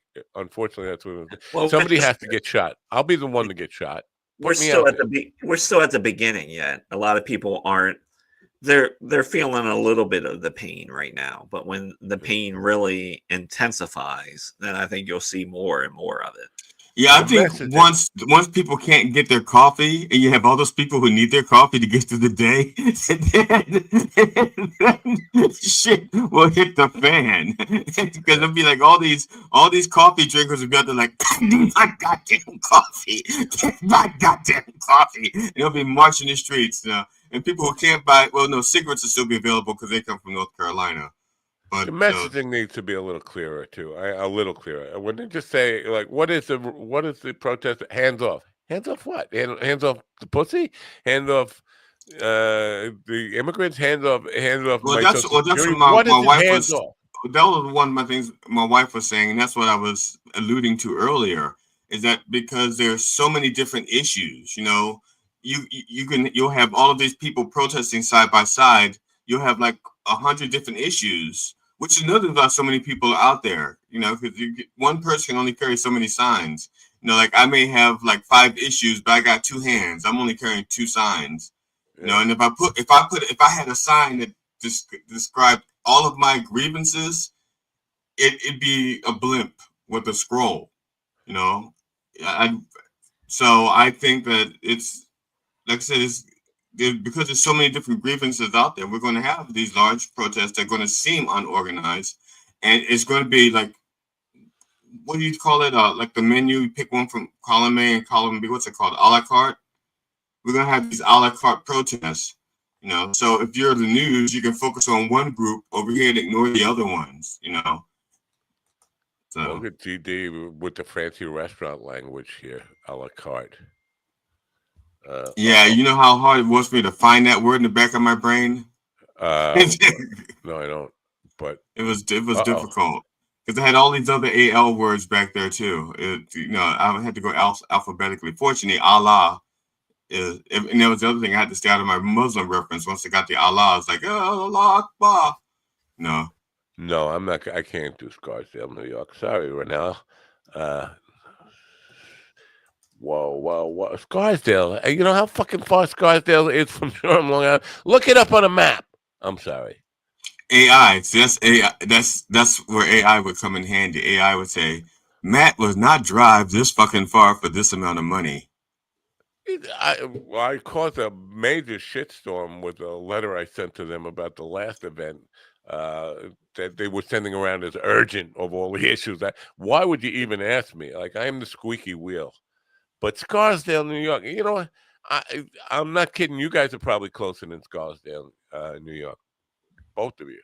Well, I know I am emotionally because you are kind of detached from Scarsdale. So emotionally, I'm probably closer to Scarsdale. Scarsdale Diet Doctor, right? Remember that one? That case? Oh yeah. The Scarsdale Diet. Remember that? Yeah, he killed his lover because she was too fat. I don't know. I put her on diet pills that killed her. Whatever. Yeah. Tick-tock, motherfucker. That's right. That's all right. Baltimore. I have a question. I have a question for Foulmouth because him being a fisherman and stuff. The stereotypical fishermen have like fishing lures in their hats. Do they ever use those, or why do they like buy 2 lures, one for the hat and one for their rod? I'm just curious. I don't know anything about fishing other than I don't eat fish. Can type at your own, at your own leisure. I've or never you come on the show and answer it. I never used lures. Lures. Oh, you fish too, Matt? Bait. Yeah. When you live on an island, everybody fishes. I mean, you grow up around. My biggest thing in elementary school was getting off the school bus and running down to the water and flounder fishing. To the local fishing hole? No, fishing holes. The Great South Bay. It was full of fish then. There's not so much fish anymore. It's kind of just like boots and oil slicks is what it is now. But it was okay. So Matt, the guys that wear the fishing hat, that wear the hats with the fishing lures and the hats. I don't know. I never figured that out. First of all, I never figured out what you use lures for. Like that, they never worked for me. You're not going to get flounder or fluke or bass or anything with a lure. They want blood. They want to smell the blood in the water. So I think the lures are minstrel. Just so you just have some. You just put some sanitary napkins on the end of your hook. Yeah. Put some chum in the water, get them thinking, or if your girlfriend's having a period, you just make her go for a swim, and then all of a sudden you get they come around. Sharks in the Long Island Sound. Yeah. No. So I don't know. I always figured those freshwater guys, they're the ones using the fucking lures, because I don't know. In the ocean, in the bay, I never even asked my friends if they what do you use a lure for? You go to the bait and tackle store, you get yourself some worms, you get some shiners, whatever you get, or you use the fish you just caught and cut them up into little pieces and put them on there, whatever. You get lures. Who the fuck needs lures? They want blood, like me. They want blood. Now, when I was in high school, or no, junior high school, they was talking about if you catch and release fish. When you put your hands on the fish, you remove the like slimy protective coating that they have, and then you throw them back in the water, and you're subjecting them to bacteria, and they die from they can die from infections and stuff. Is that still like a school of thought? I don't know. I don't know. I haven't been fishing in a long time. Good 20 years. I have no desire to go fishing. I have no desire to go on a boat unless they're going to pay me. The last time I was on a boat, it was the band. We were doing a birthday party on a boat. Would you do a painting? Would you do like a painting thing on a boat when those painting parties? It's like, okay, guys. I do a puff and paint on a boat without a doubt, because marijuana helps deal with the seasickness, motion sickness. So yeah, I would do a paint party, of a puff and paint on a boat. I wouldn't do just a regular paint party. See what you said? This is another thing for the people over at Paint the Town. They asked a party for 16 kids. Now, I'm not a Steven guy. Don't get me wrong. I'm not going to touch the kids. But I'm not somebody you want around your kids, because I will fucking yell at them. I will make them cry. They will go home and say, that painter man shoved the fucking paintbrush in my throat. The Monopoly guy yelled at me. I'll never play another board game again. Yeah, right. You want your kids painted? Send them my way. I will paint your kid and send them home blue. You got a blue kid now. Deal with it. Hey, Johnny, tonight's game night. We're playing Monopoly. No! It's hard enough to teach adults just the simplest fucking paintings. It really is. It surprises the hell out of me. I mean, maybe I take it for granted because I've been doing it so long, but just, understanding the difference between putting a little bit on your brush and dipping it in the can all the way so it's soaking wet, and just putting everything on the canvas at once. And you go out of your way to say, just a little bit of paint. See, look here. Look at my brush. See, I almost got just a little bit of paint, and you practice on like a paper plate and see, look, almost nothing comes off. That's what you want to like. And then you turn around, you see them, pop. Like, no. If you can paint with one eye, I guess I'll have to take the other. Exactly. So, Matt, it seems, at least from my point of view, it looks like you've shaven the bristles off. So did you get the better razors, or did you man up and just rip your skin off with the old ones that you had? I used my my electric thing. That's what I use. I was wondering if you had one of those, because a lot of people I know who shave their heads. Some of them have like those little electric razors with the floating heads and stuff. Yeah. But some of them still like the old-fashioned lather and blade. So razor. With my kind of stubble, you have to do the electric and then and follow up with the cheap razor shaving cream thing. But it's a process. That's why I don't grow stubble. What type of beard do you have? I mean, it's not hair? It's kind of like ball hair, without the balls. That's what I'll say. I don't know. Do you have ball hair? Do you still have ball hair? I think so. It's getting coarser and coarser. Oh, did we lose Ron? Well, I said ball hair, and he went to go check. Now, the gray pubic hair is the worst. So you got to. It's manscaping is not necessarily like a manly thing to do, or not something from my father's generation. What happened? runs back. He heard me say ball hair, manscaping, and he said, "Oh, I gotta get back in there." Now StreamYard just kind of flipped out and it went all silent. There was no sound or anything. So well, it could tell that you were getting ready to say something about ball hair, because it's smart like that. Oh, this is my last official full week because I start working next Monday. Right. Yeah. What exactly is your role in this new thing? Is it HR? Is it procurement? Yeah, I buy shit. I'm supposed to be buying shit. Oh, so how long before you're replaced by AI there? Probably 6 months. 6 months. It's the funny thing is the person who's training me is going to be doing it over like Zoom or whatever, and she's based in Mexico. Mexico. Is she going to give you a hat? Vanessa, she's not. No, she's going to ask for the hat back because she's giving you a job. Yeah. Wow. Yeah, I could probably see in the future that it would. Who fucking knows? But I mean, it's a 6 months contract, maybe longer. We'll see. Now, isn't that the minimum you have to work to collect unemployment? This is what I would love, to go back to work for 6 months so I could get unemployment for another year and a half or something. Or remember, probably. the what was it, like 92 or something? There was a recession, Bush 41, and he kept extending unemployment benefits. I think I was on unemployment for like almost 2.5 years or something. He kept getting another 13 weeks, another 13. And I was like, oh, I could do this forever. Keep them coming. I don't think I think they just don't like have people have. It's not like you're living the life of Riley when you're on unemployment. No, because I've been talking about this, and like people look down on you a little bit. It's like, well, I fucking paid in. This is my money. This is my money, so I'm gonna enjoy it. Yeah, I could not stand being on unemployment. I mean, the first time I lost a job and I went on unemployment, I was emotionally devastated. And my mother kept saying to me, because I was embarrassed. And my mother goes, "Look, you paid into this.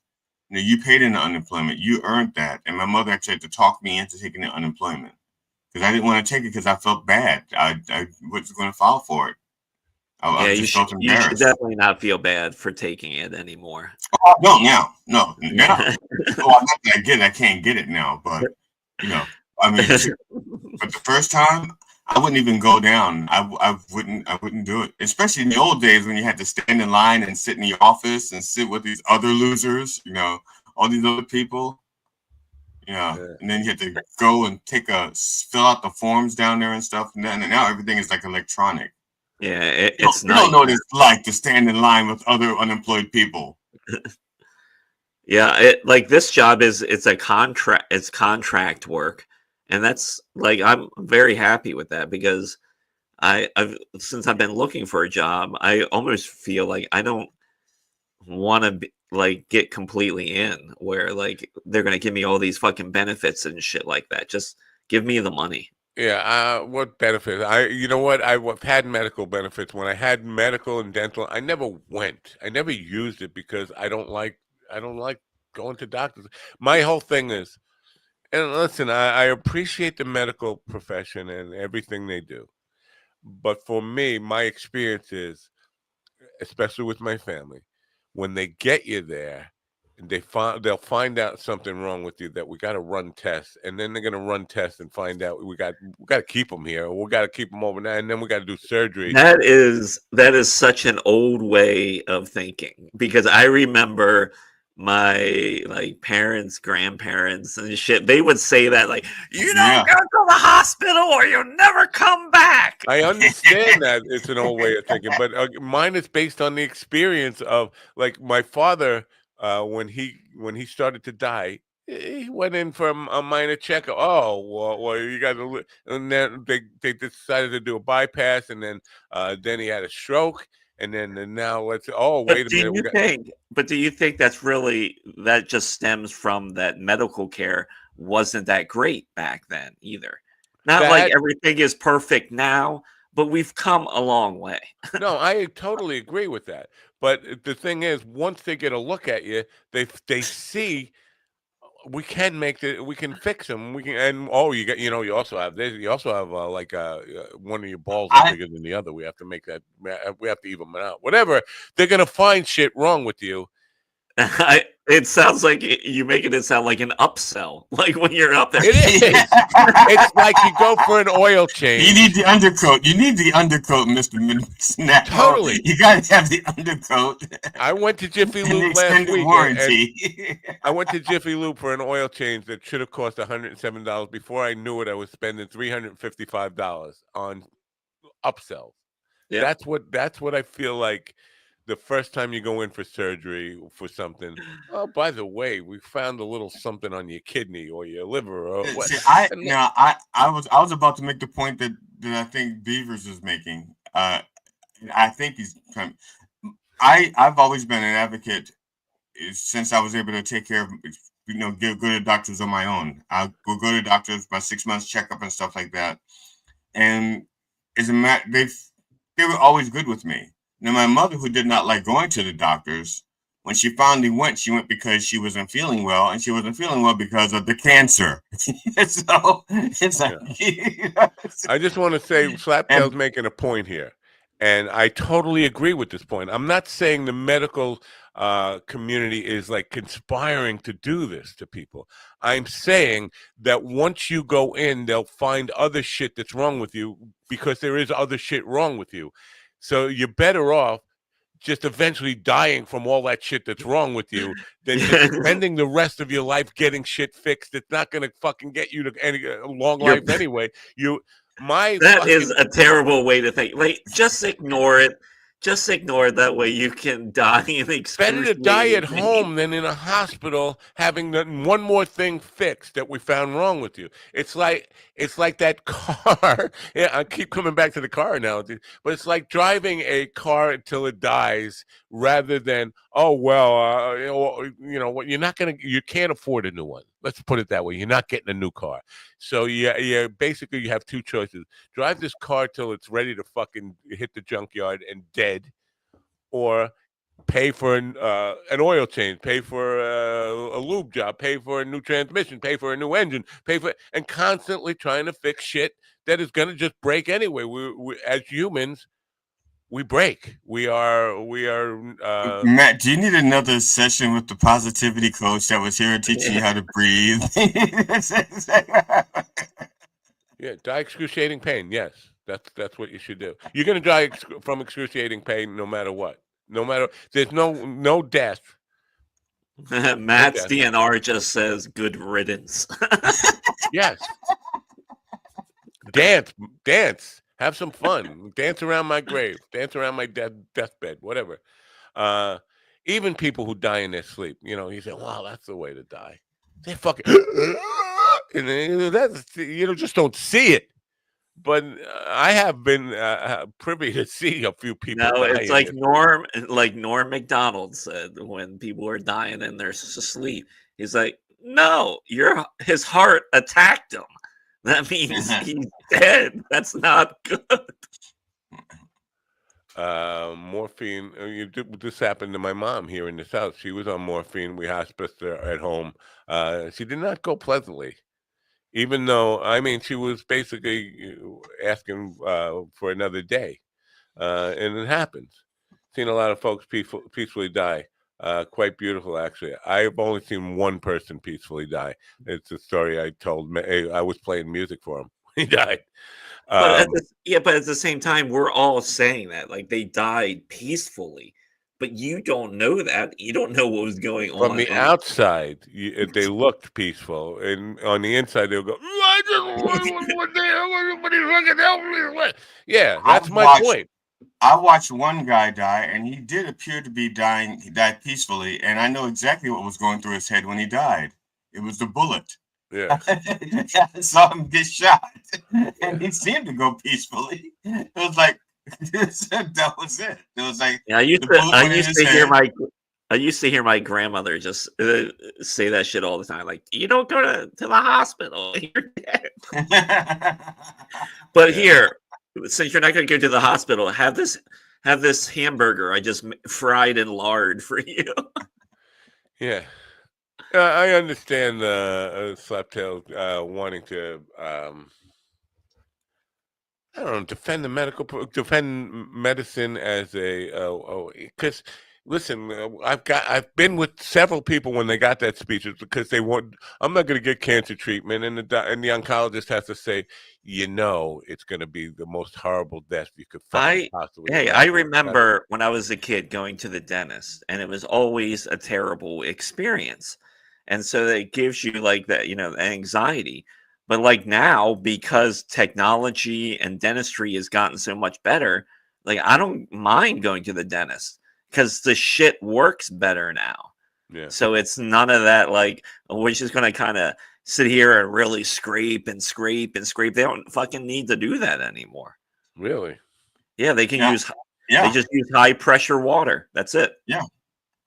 Then I must have gone to a sadist. Mine was the same. My dentist when I was a kid, I remember he was in New York, and my mom would take me there. And the dentist office was it used also to be the barbershop. Oh, no. Maybe at one time it used to be an old home, an old like big like Victorian style home, and that's where the dentist office was. And that was always terrible going to there. And on top of that, I can remember they didn't use fucking rubber gloves either. Yeah. So you're tasting his hands in your mouth? Yeah. Well, is that garlic? Did you have a gyro before you came in here? I'm talking about a year ago, though. It wasn't. I'm not referring to when I'm a kid, and it was not pleasant. It wasn't pleasant. But you know what? Maybe not everybody is up on the latest technology. How old is the dentist? She was young. She was, I would say, probably around 30. That's surprising. Is that a hygienist or the dentist? Because the hygienist does the scraping stuff, and the dentist is the one who comes not in. in Santa Maria, Long Island. There's one. Okay. It's a one-person shop. Again, this is what I'm saying. Not every practice is equal. Not every situation. Oh, I'm sure, but the technology has improved tenfold. Yeah. So it's if you can afford the technology. I had my top front 4 teeth are veneers. I had them done in 2002, and when I had them done, my dentist told me, she's like, these will last as long as regular teeth will. She said, if you take care of them, you'll be fine. You'll have them for the rest of your life.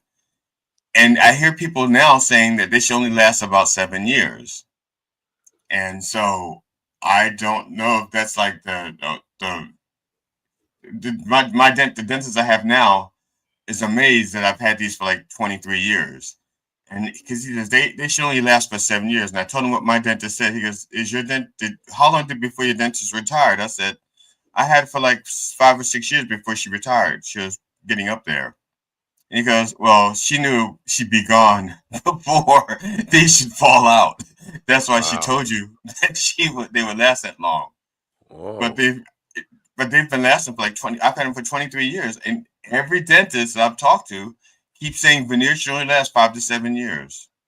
I happen to know a couple of dentists, and you had one on the show, and he was one of the ones. He was the first one to say it to me. Who was the dentist we had on the show? It was some guy who'd been around for like a long time. He like pioneered some kind of techniques. Oh, that's right. Yeah. And I told him about. I don't remember half of the fucking guys. This is a fucking problem. Well, because he's the first one to tell me that my veneer should only last 5 to 7 years. And I told him I got mine in 2002. He's like, "Damn." So are you going to have to get them replaced, or are they good? Well, they're good. I just came from the dentist a week ago. He's going to be dead by the end of the week. So what difference does it make?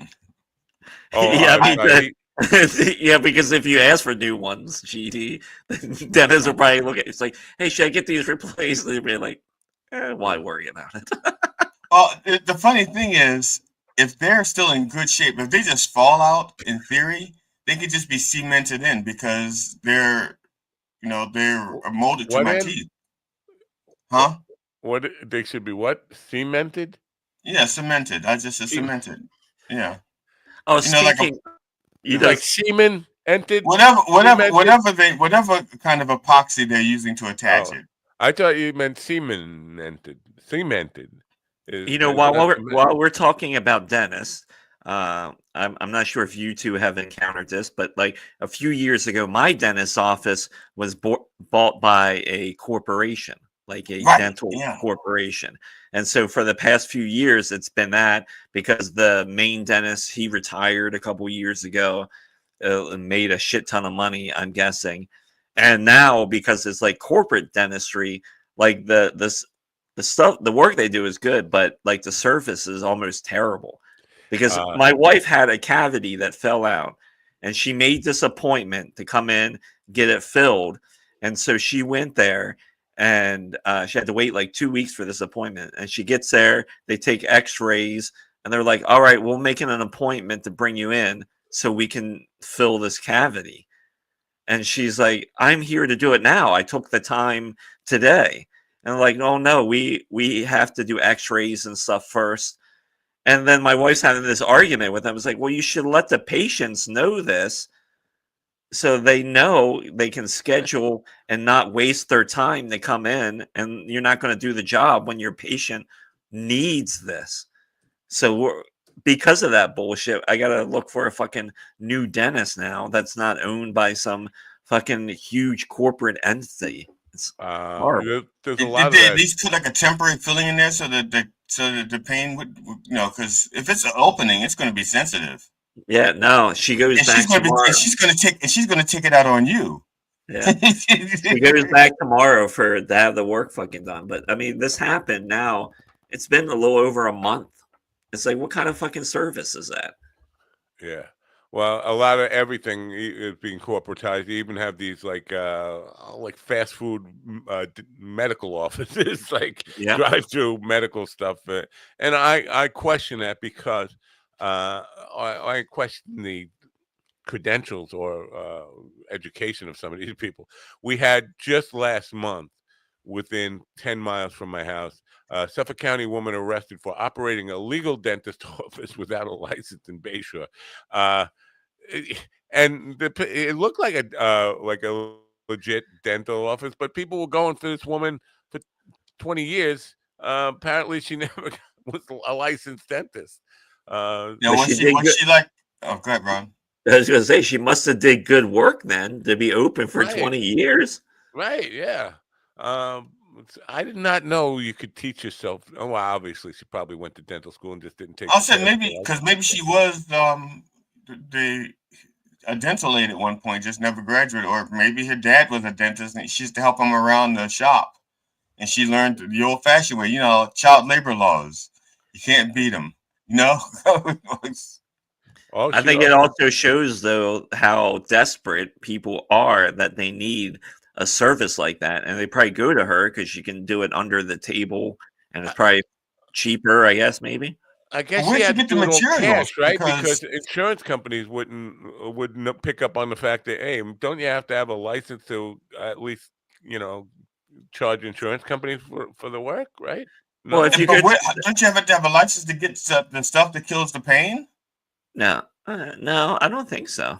Like Novocaine and all that. Really, you might need something for Novocaine, possibly, but if you're not going stronger than that, you may not need a license. Wow. Nitrous oxide? Do they still use nitrous oxide?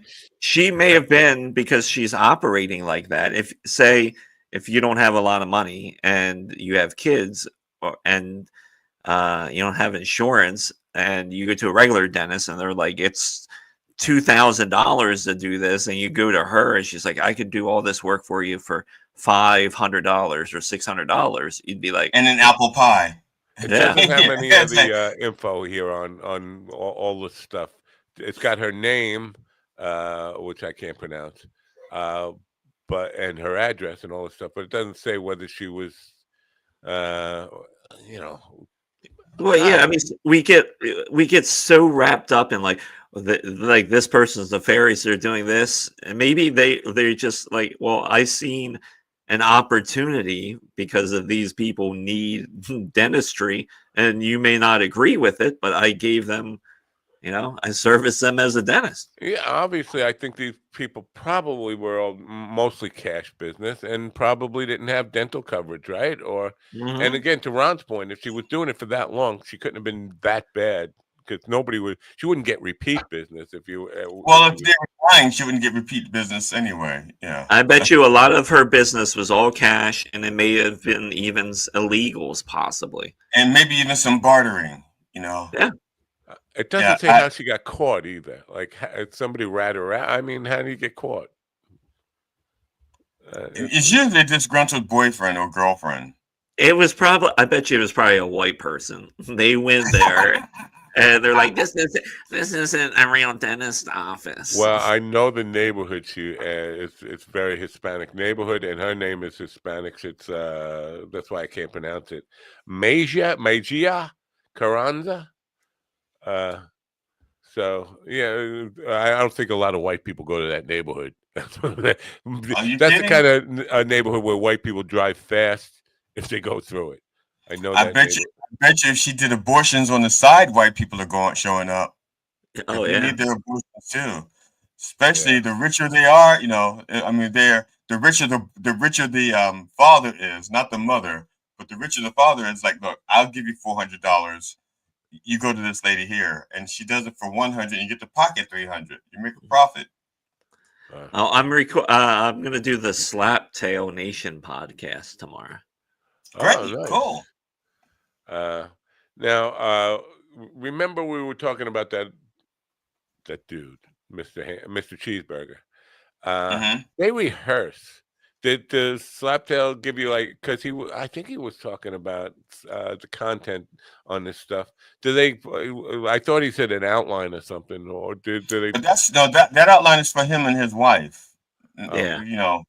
Nope, I'm So going to be a guest. I'm just going to come on there as a guest. Oh, nice. When is that going to be? I guess they pre-record, so we're recording Tuesday. Oh yeah, he edits, so you got to watch. Try not to Try not to a little bit. No, matter of fact, he cuts out the so you can say as much as you want. I mean, just cut down on his work so he doesn't have to work so hard. You cut. Oh down yeah. Do him a favor. Go lightly on him.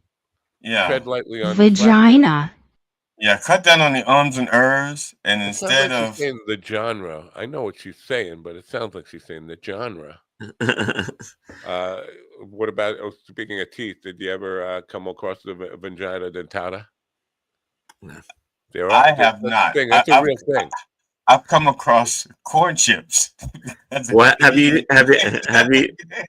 seen the movie Teeth? No. The movie Teeth is about that. Yeah, really? I think I saw. Yeah. It's a horror movie, just to give you. Yeah, I saw that. Yeah, I did. It is a horrible thought. But there are some, I don't know, women with incredibly strong vaginas. That's all I'll say. Incredibly strong, powerful, the jaws of life type of. I have a I can't share it. Oh well, you can. Come on, do it. No, I can't. Do it. No. Do it. No, I won't do it on the air. I'll do it with a couple of drinks in me, sitting around the table with some friends, but not on the air. All right, so that's the way we're going to end this. My wife in the next room listening. Oh, and I will be up in the Connecticut area probably in June. Connecticut. Cool.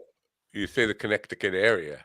Do you have any idea? Because Connecticut is like. I will be at it's going to be in the Mohegan Sun area. I'm going to be at the Comics Roadhouse. Wow. I got accepted into the contest, the last comic standing. This will be year 15. So cool. Very cool. Let me just tell you about the area you're going to. It's a couple of miles from Groton Nuclear Missile Base, which I used to go to, all nuclear submarine base.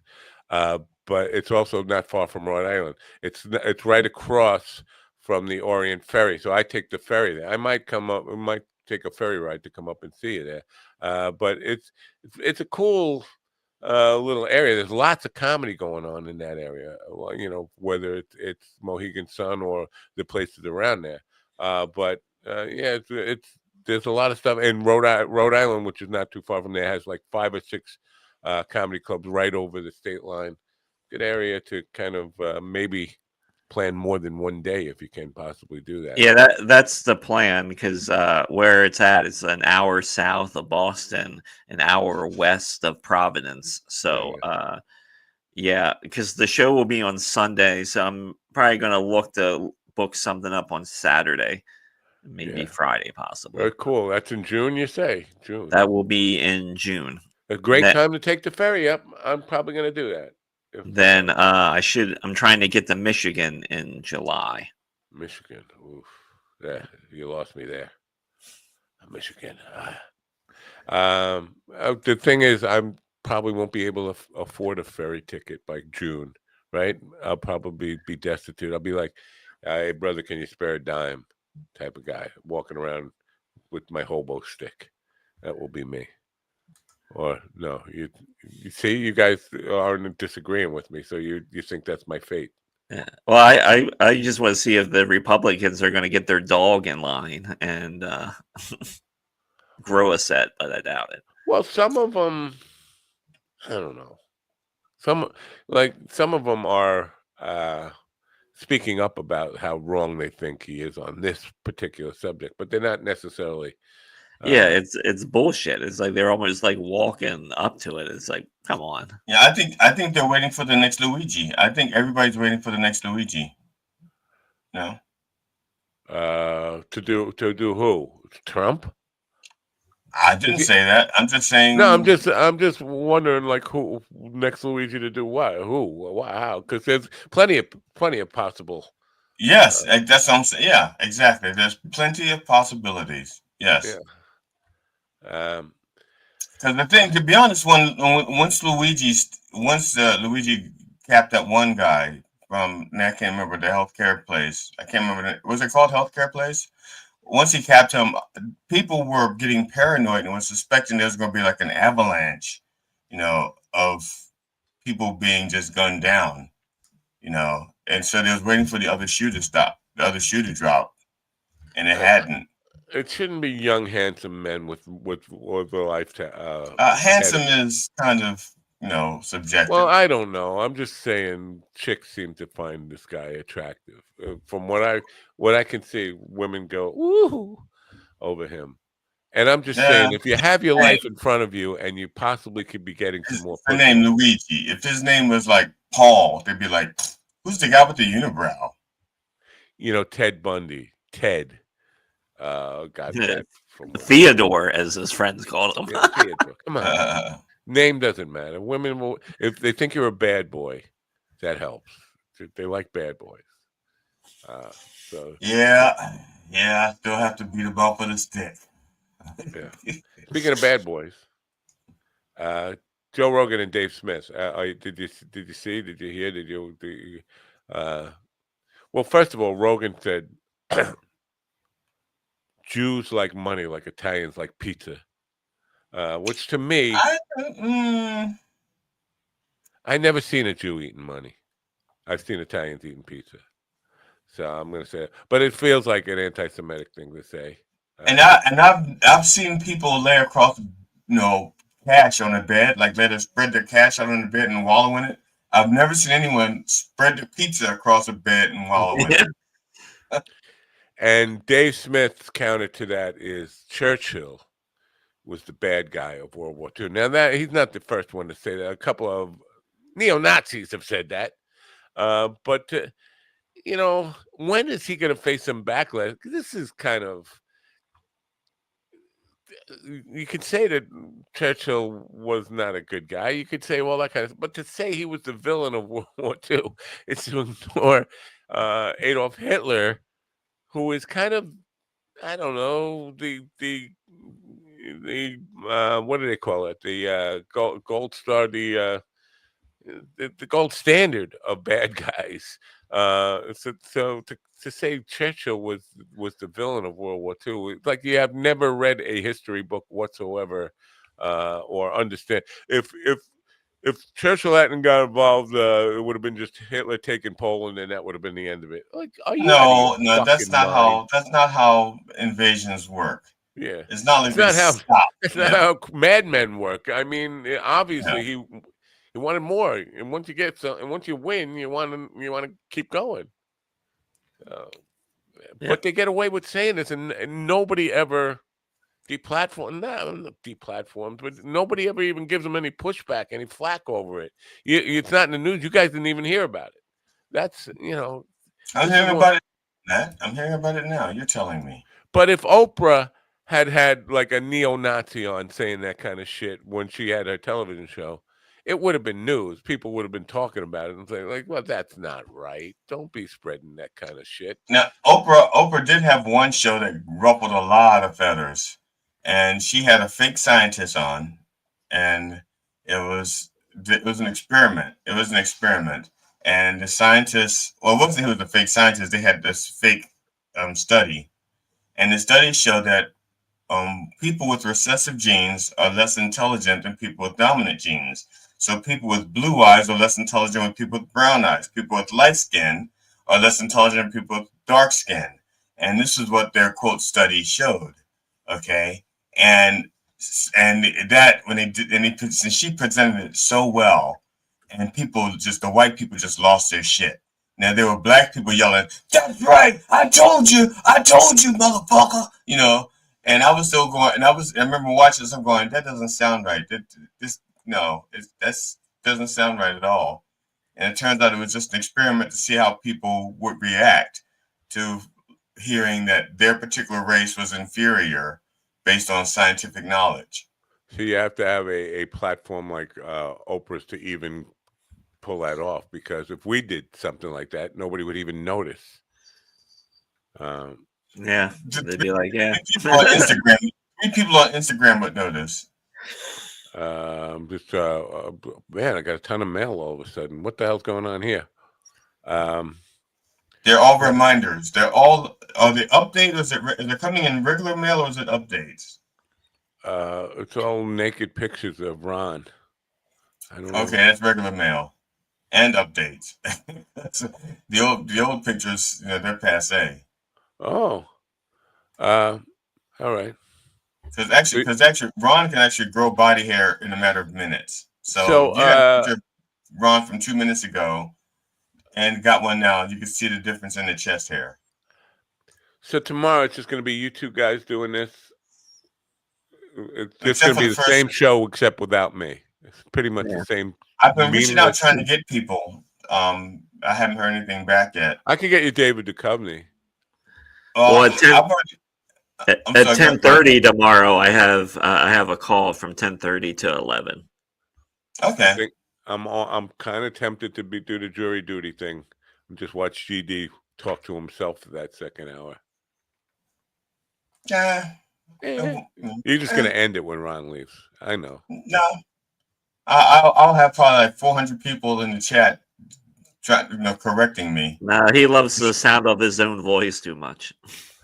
Well, that's partially true. That's what I call schlong division. Yeah, I'll just do showbiz news while Ron is gone.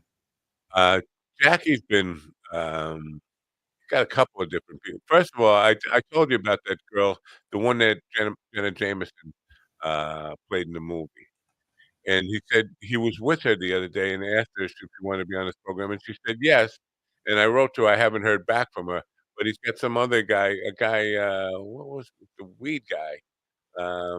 George Marderano, you ever hear of him? The Grow? Like, at a young age in 1967, George got involved in a legacy cannabis business.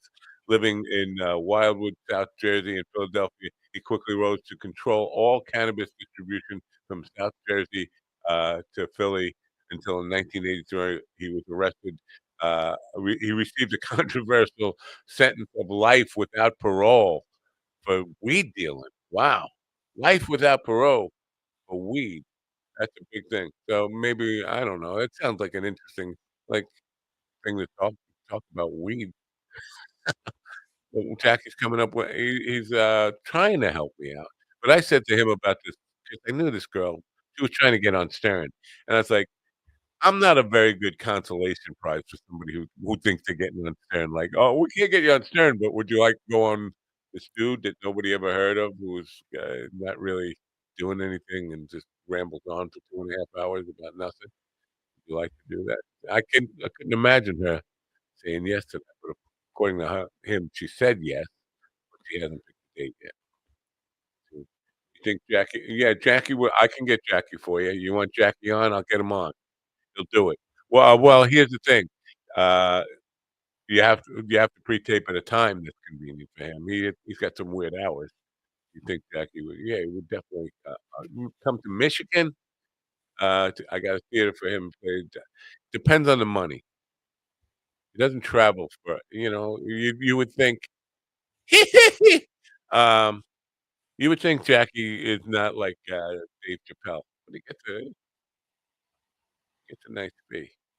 But I will hook you up with him. I'll send you his phone number, or well, you know what? Best send him an email at what is jokemail dot joke Jokeland at AOL.com. send that AOL.com at AOL.com. Send him an email. I will tell him you're emailing him, and then he will respond to you, call you a queer, which is his natural way of saying hi. And then he'll send you his phone number, and you could negotiate with him. But I'm certain if you got something comedy going on that's worthwhile, he would definitely do it. If he knows that you're not like you don't hate us too much, that will definitely make it I don't know more likely that he will do it. But I think he'll do it. Yes, I don't know. Let him know. What is that? You dancing? Is that you do Trump dance? What were you doing? What the hell? No, I had a little pent up energy I had to release real quick. Wow. Yeah. Pent up energy. Yeah. I don't have any of that. And for all the PA people out there, I'll be at Fratelli's this Friday. Is Friday night stand up. That's at 8:00. Then Saturday at 8:30 at Laughing Stock Comedy Club, the Mistakes Were Made comedy show. Ashley Pontius, Edward Daniels, and Aaron Scholl will be your lineup of comedians for the night. I haven't heard back from Lana. Said she wanted to talk to me before she talked to Abby. Haven't heard back from her since she did that. I said, anytime, here's my number, call me. She never did. I said, if you want to just do this in email, kind of awkward. I hate doing that, like long emails back and forth, but I'd be open. But never heard from her again on that. You might want to just DM her because I know she's been doing some dates, like she was just in Florida and stuff like that. Yeah. So you might just want to hit her Instagram. Yeah.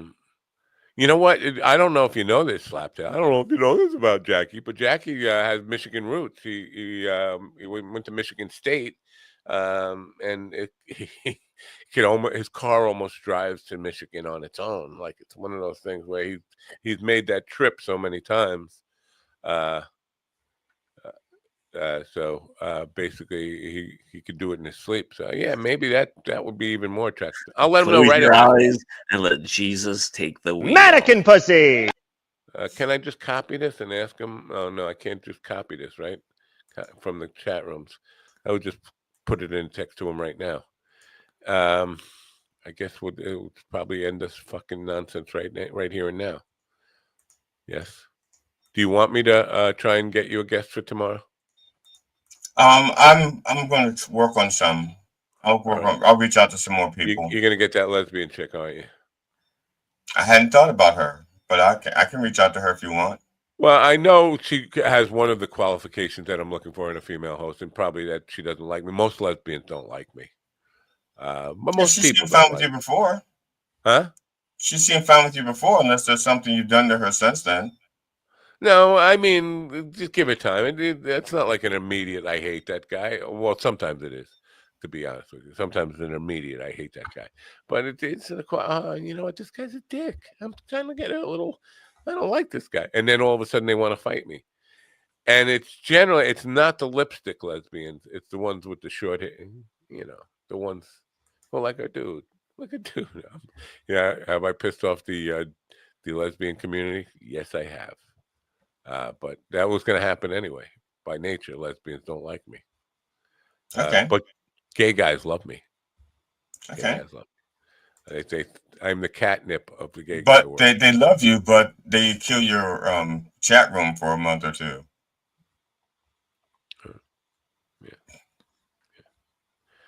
All right. Are you gonna? You know what? I'll let you choose. How do we get out of this? How do we end this? Let's say if we weren't going to play "Turn On Your Radio," how would we end this program? And a lot of that train running over the cars? No, I don't know. You don't know. So you tell me I should get rid of "Turn On Your Radio" and just get like an AI song to replace No, it? for God's sakes, no. Please don't. I'd rather you played the Jackalope song. Tick tock, motherfucker. Get the Jackalope song. Do you have that handy, or do you have to go? I don't have it. I don't have anything. You know what? Last night I was looking through some videos, and I have one that Carl was really adamant that I take down because it was embarrassing to him. And I always thought, I want to play this so bad because it's so fucking good. So it's very gay, and it's also he used to do his podcast, Last Rights podcast, and they'd do it for 10 hours or longer and get really drunk. Him, Jamie, and Brett Brock, and get really drunk. And then by the 10th hour, when they were fucking hammered, say and do things that they would not want anybody taping. But there was me in the background, screenshotting, screen recording the whole fucking thing. And I had this one clip, and the clip is fucking hysterical, but it embarrasses him, and he doesn't want me to play it. So as a friend, I did take it down, and I'm not going to play it. I would love for him to finally come across and give me his permission to play. You know what you can do? You can send it to me, and I can play it because Carl has never qualified. You know what? Me as a friend. I could say I accidentally sent it to GD, and I don't know. Now all of a sudden, because Carl has never called me a friend. He calls you a friend. He's never called me a friend. I don't think he's I ever think he called calls me the a black bloke from across the pond. I don't think he's ever really called me a friend. I just think he might consider me a friend. But you know what? Is it not coming up? Weird porn. Maybe I'm gonna play a different one. Called Weird Porn if I can. It's the reason why most men are rough fuckers. I heard that. So let me see. I'm going to play this weird just for a second, because just to give you an idea of the kind of nonsense we're talking about. This is not the clip I was just referring to. You say a word about Mind Dog TV. You keep your mouth shut there, Mr. Brock. I'll be coming for you. Otherwise, Mr. Brock, if you keep talking about Mind Dog TV, then... Nick, 9/11 was funny. Hi. How are you today? I wanna come inside your bumhole. I wanna spunk it in your face. I love Mind Dog. I love you. I love having the dog be the best friend of. That's the kind of shit they would do when they were drunk. Now, that's mild and that's not embarrassing. They're fine with me playing that. Okay. So you can imagine how bad it has to be embarrassing. So I would really love to play that for you folks, because it's only been on the internet for about 30 seconds before Carl said, "Please take that down." And so I took it down. But I would like to get his permission now that 3 years or so have gone by to play it for folks and let them decide. Is it funny? Or is it pitiful? That should be a new game show. Funny or pitiful? Sounds like a cry for help. It was a bit of a cry for help, but Brett Brock, because he was sloppy drunk. Obviously, he's taking his shirt off and he's pinching his nipples and doing stuff. But the stuff he said after that, I haven't heard from Brett Brock in a while. I think he's gone missing off the grid. But anyway, So we're not going to end with anything embarrassing. Although I would really like to. This whole show has been embarrassing, don't you think? Maybe. But not quite embarrassing. Like maybe, embarrassing adjacent. Maybe 2 weeks. 2 weeks. Yeah, the thing is, we have to do better because otherwise it's going to seem like we really need Steven. And I don't really think we need Steven. So we're out now. So this is your lesson. You're going to be. This is like permanent thing, or you won't even be dropping in now and then, right? On your when you start this job thing. You won't be doing a Steven. I don't. I just. Think I don't know. I might be. I might be. Because we only have 4 seats, and if we could get a chick that wanted to, and when I say I wouldn't say a woman, I said a chick, because I'm from the '60s, and that's what we called them. We used to call them birds before that, and then they became chicks. And not that I should trust GD to get a good woman for the show. I should get I've stopped. I've stopped trying. I gave up. You hurt my feelings. You poo-pooed all over it. Because they said your lesbian was like having a dude? I was crying. She's got short hair. If she's got short hair, she's like a dude. I was crying. You had me in tears after your scathing comments. I went crying to my wife for comfort. That's how horrible you were to me after that. The only comment I made was that's like having another dude. That hurt you. There you go again. See, you're about to make me cry all over again. How does that hurt you? That should hurt her and get her pissed off to want to kick my ass, and probably would beat me in a fight. I was in tears. I was like sobbing all over my wife's shoulder, and she goes, "Stop it! You're getting my food wet." Speaking of lesbians who want to kick my ass, Kristen Becker, who Provincetown, Rhode Island. In case you want to go do some comedy there. All of a sudden, she's sending me stuff from her mailing list. I know she hates me and wants to kick my ass over Charlie and the Chocolate Factory. What was that movie, a Willy Wonka thing? I did not know that. And that triggered her. I did not know the movie because I never watched it. I didn't know anything about it. And some girl did some parody bit on it. And I was like, what is this thing? And she goes, was it the original or the remake? With that Timothy Chalamet. I don't know either one of them, but that's the problem. The fact that I don't know Willy Wonka in the Chocolate Factory or Charlie in the Chocolate Factory, or whatever it was. This made me a bad guy, and she wants to kick my ass. But now she's sending me her mailing list. I figure I can understand wanting to kick my ass and hate me, but then don't be emailing me your newsletter and putting me on your mailing list. Right? Am I wrong or am I right? You gotta be consistent here. If you hate my guts, don't solicit me. Make a choice. All right. Let's get out of here. Fucking turn on the radio. Don't forget. I'll be here to click the buttons tomorrow, and then get out and go do jury duty, and then maybe I'll watch, and you'll see my doty mug watching jury duty, but I won't be able to say anything. That would be fun. Up to you. You can hold up little cue cards so that you can write little things down and show us what's going on. Too bad I can't. We'll get you a whiteboard so you can write it down. I think if I crossed the line and shared some of that screen with this program, I think that could get me in some legal trouble. I might. That might not be a good idea. It might be a little reckless. You can't just ask your followers to donate money to pay for your attorney's fees. Oh, everybody would just love to do things for me. I can't even get them. Never mind. All right. You can get them to show up on their appointments when they're scheduled to show up for free. I feel like I got to go to the dentist and then the doctor today. All this talk. All right. Turn on your radio. Bye for now.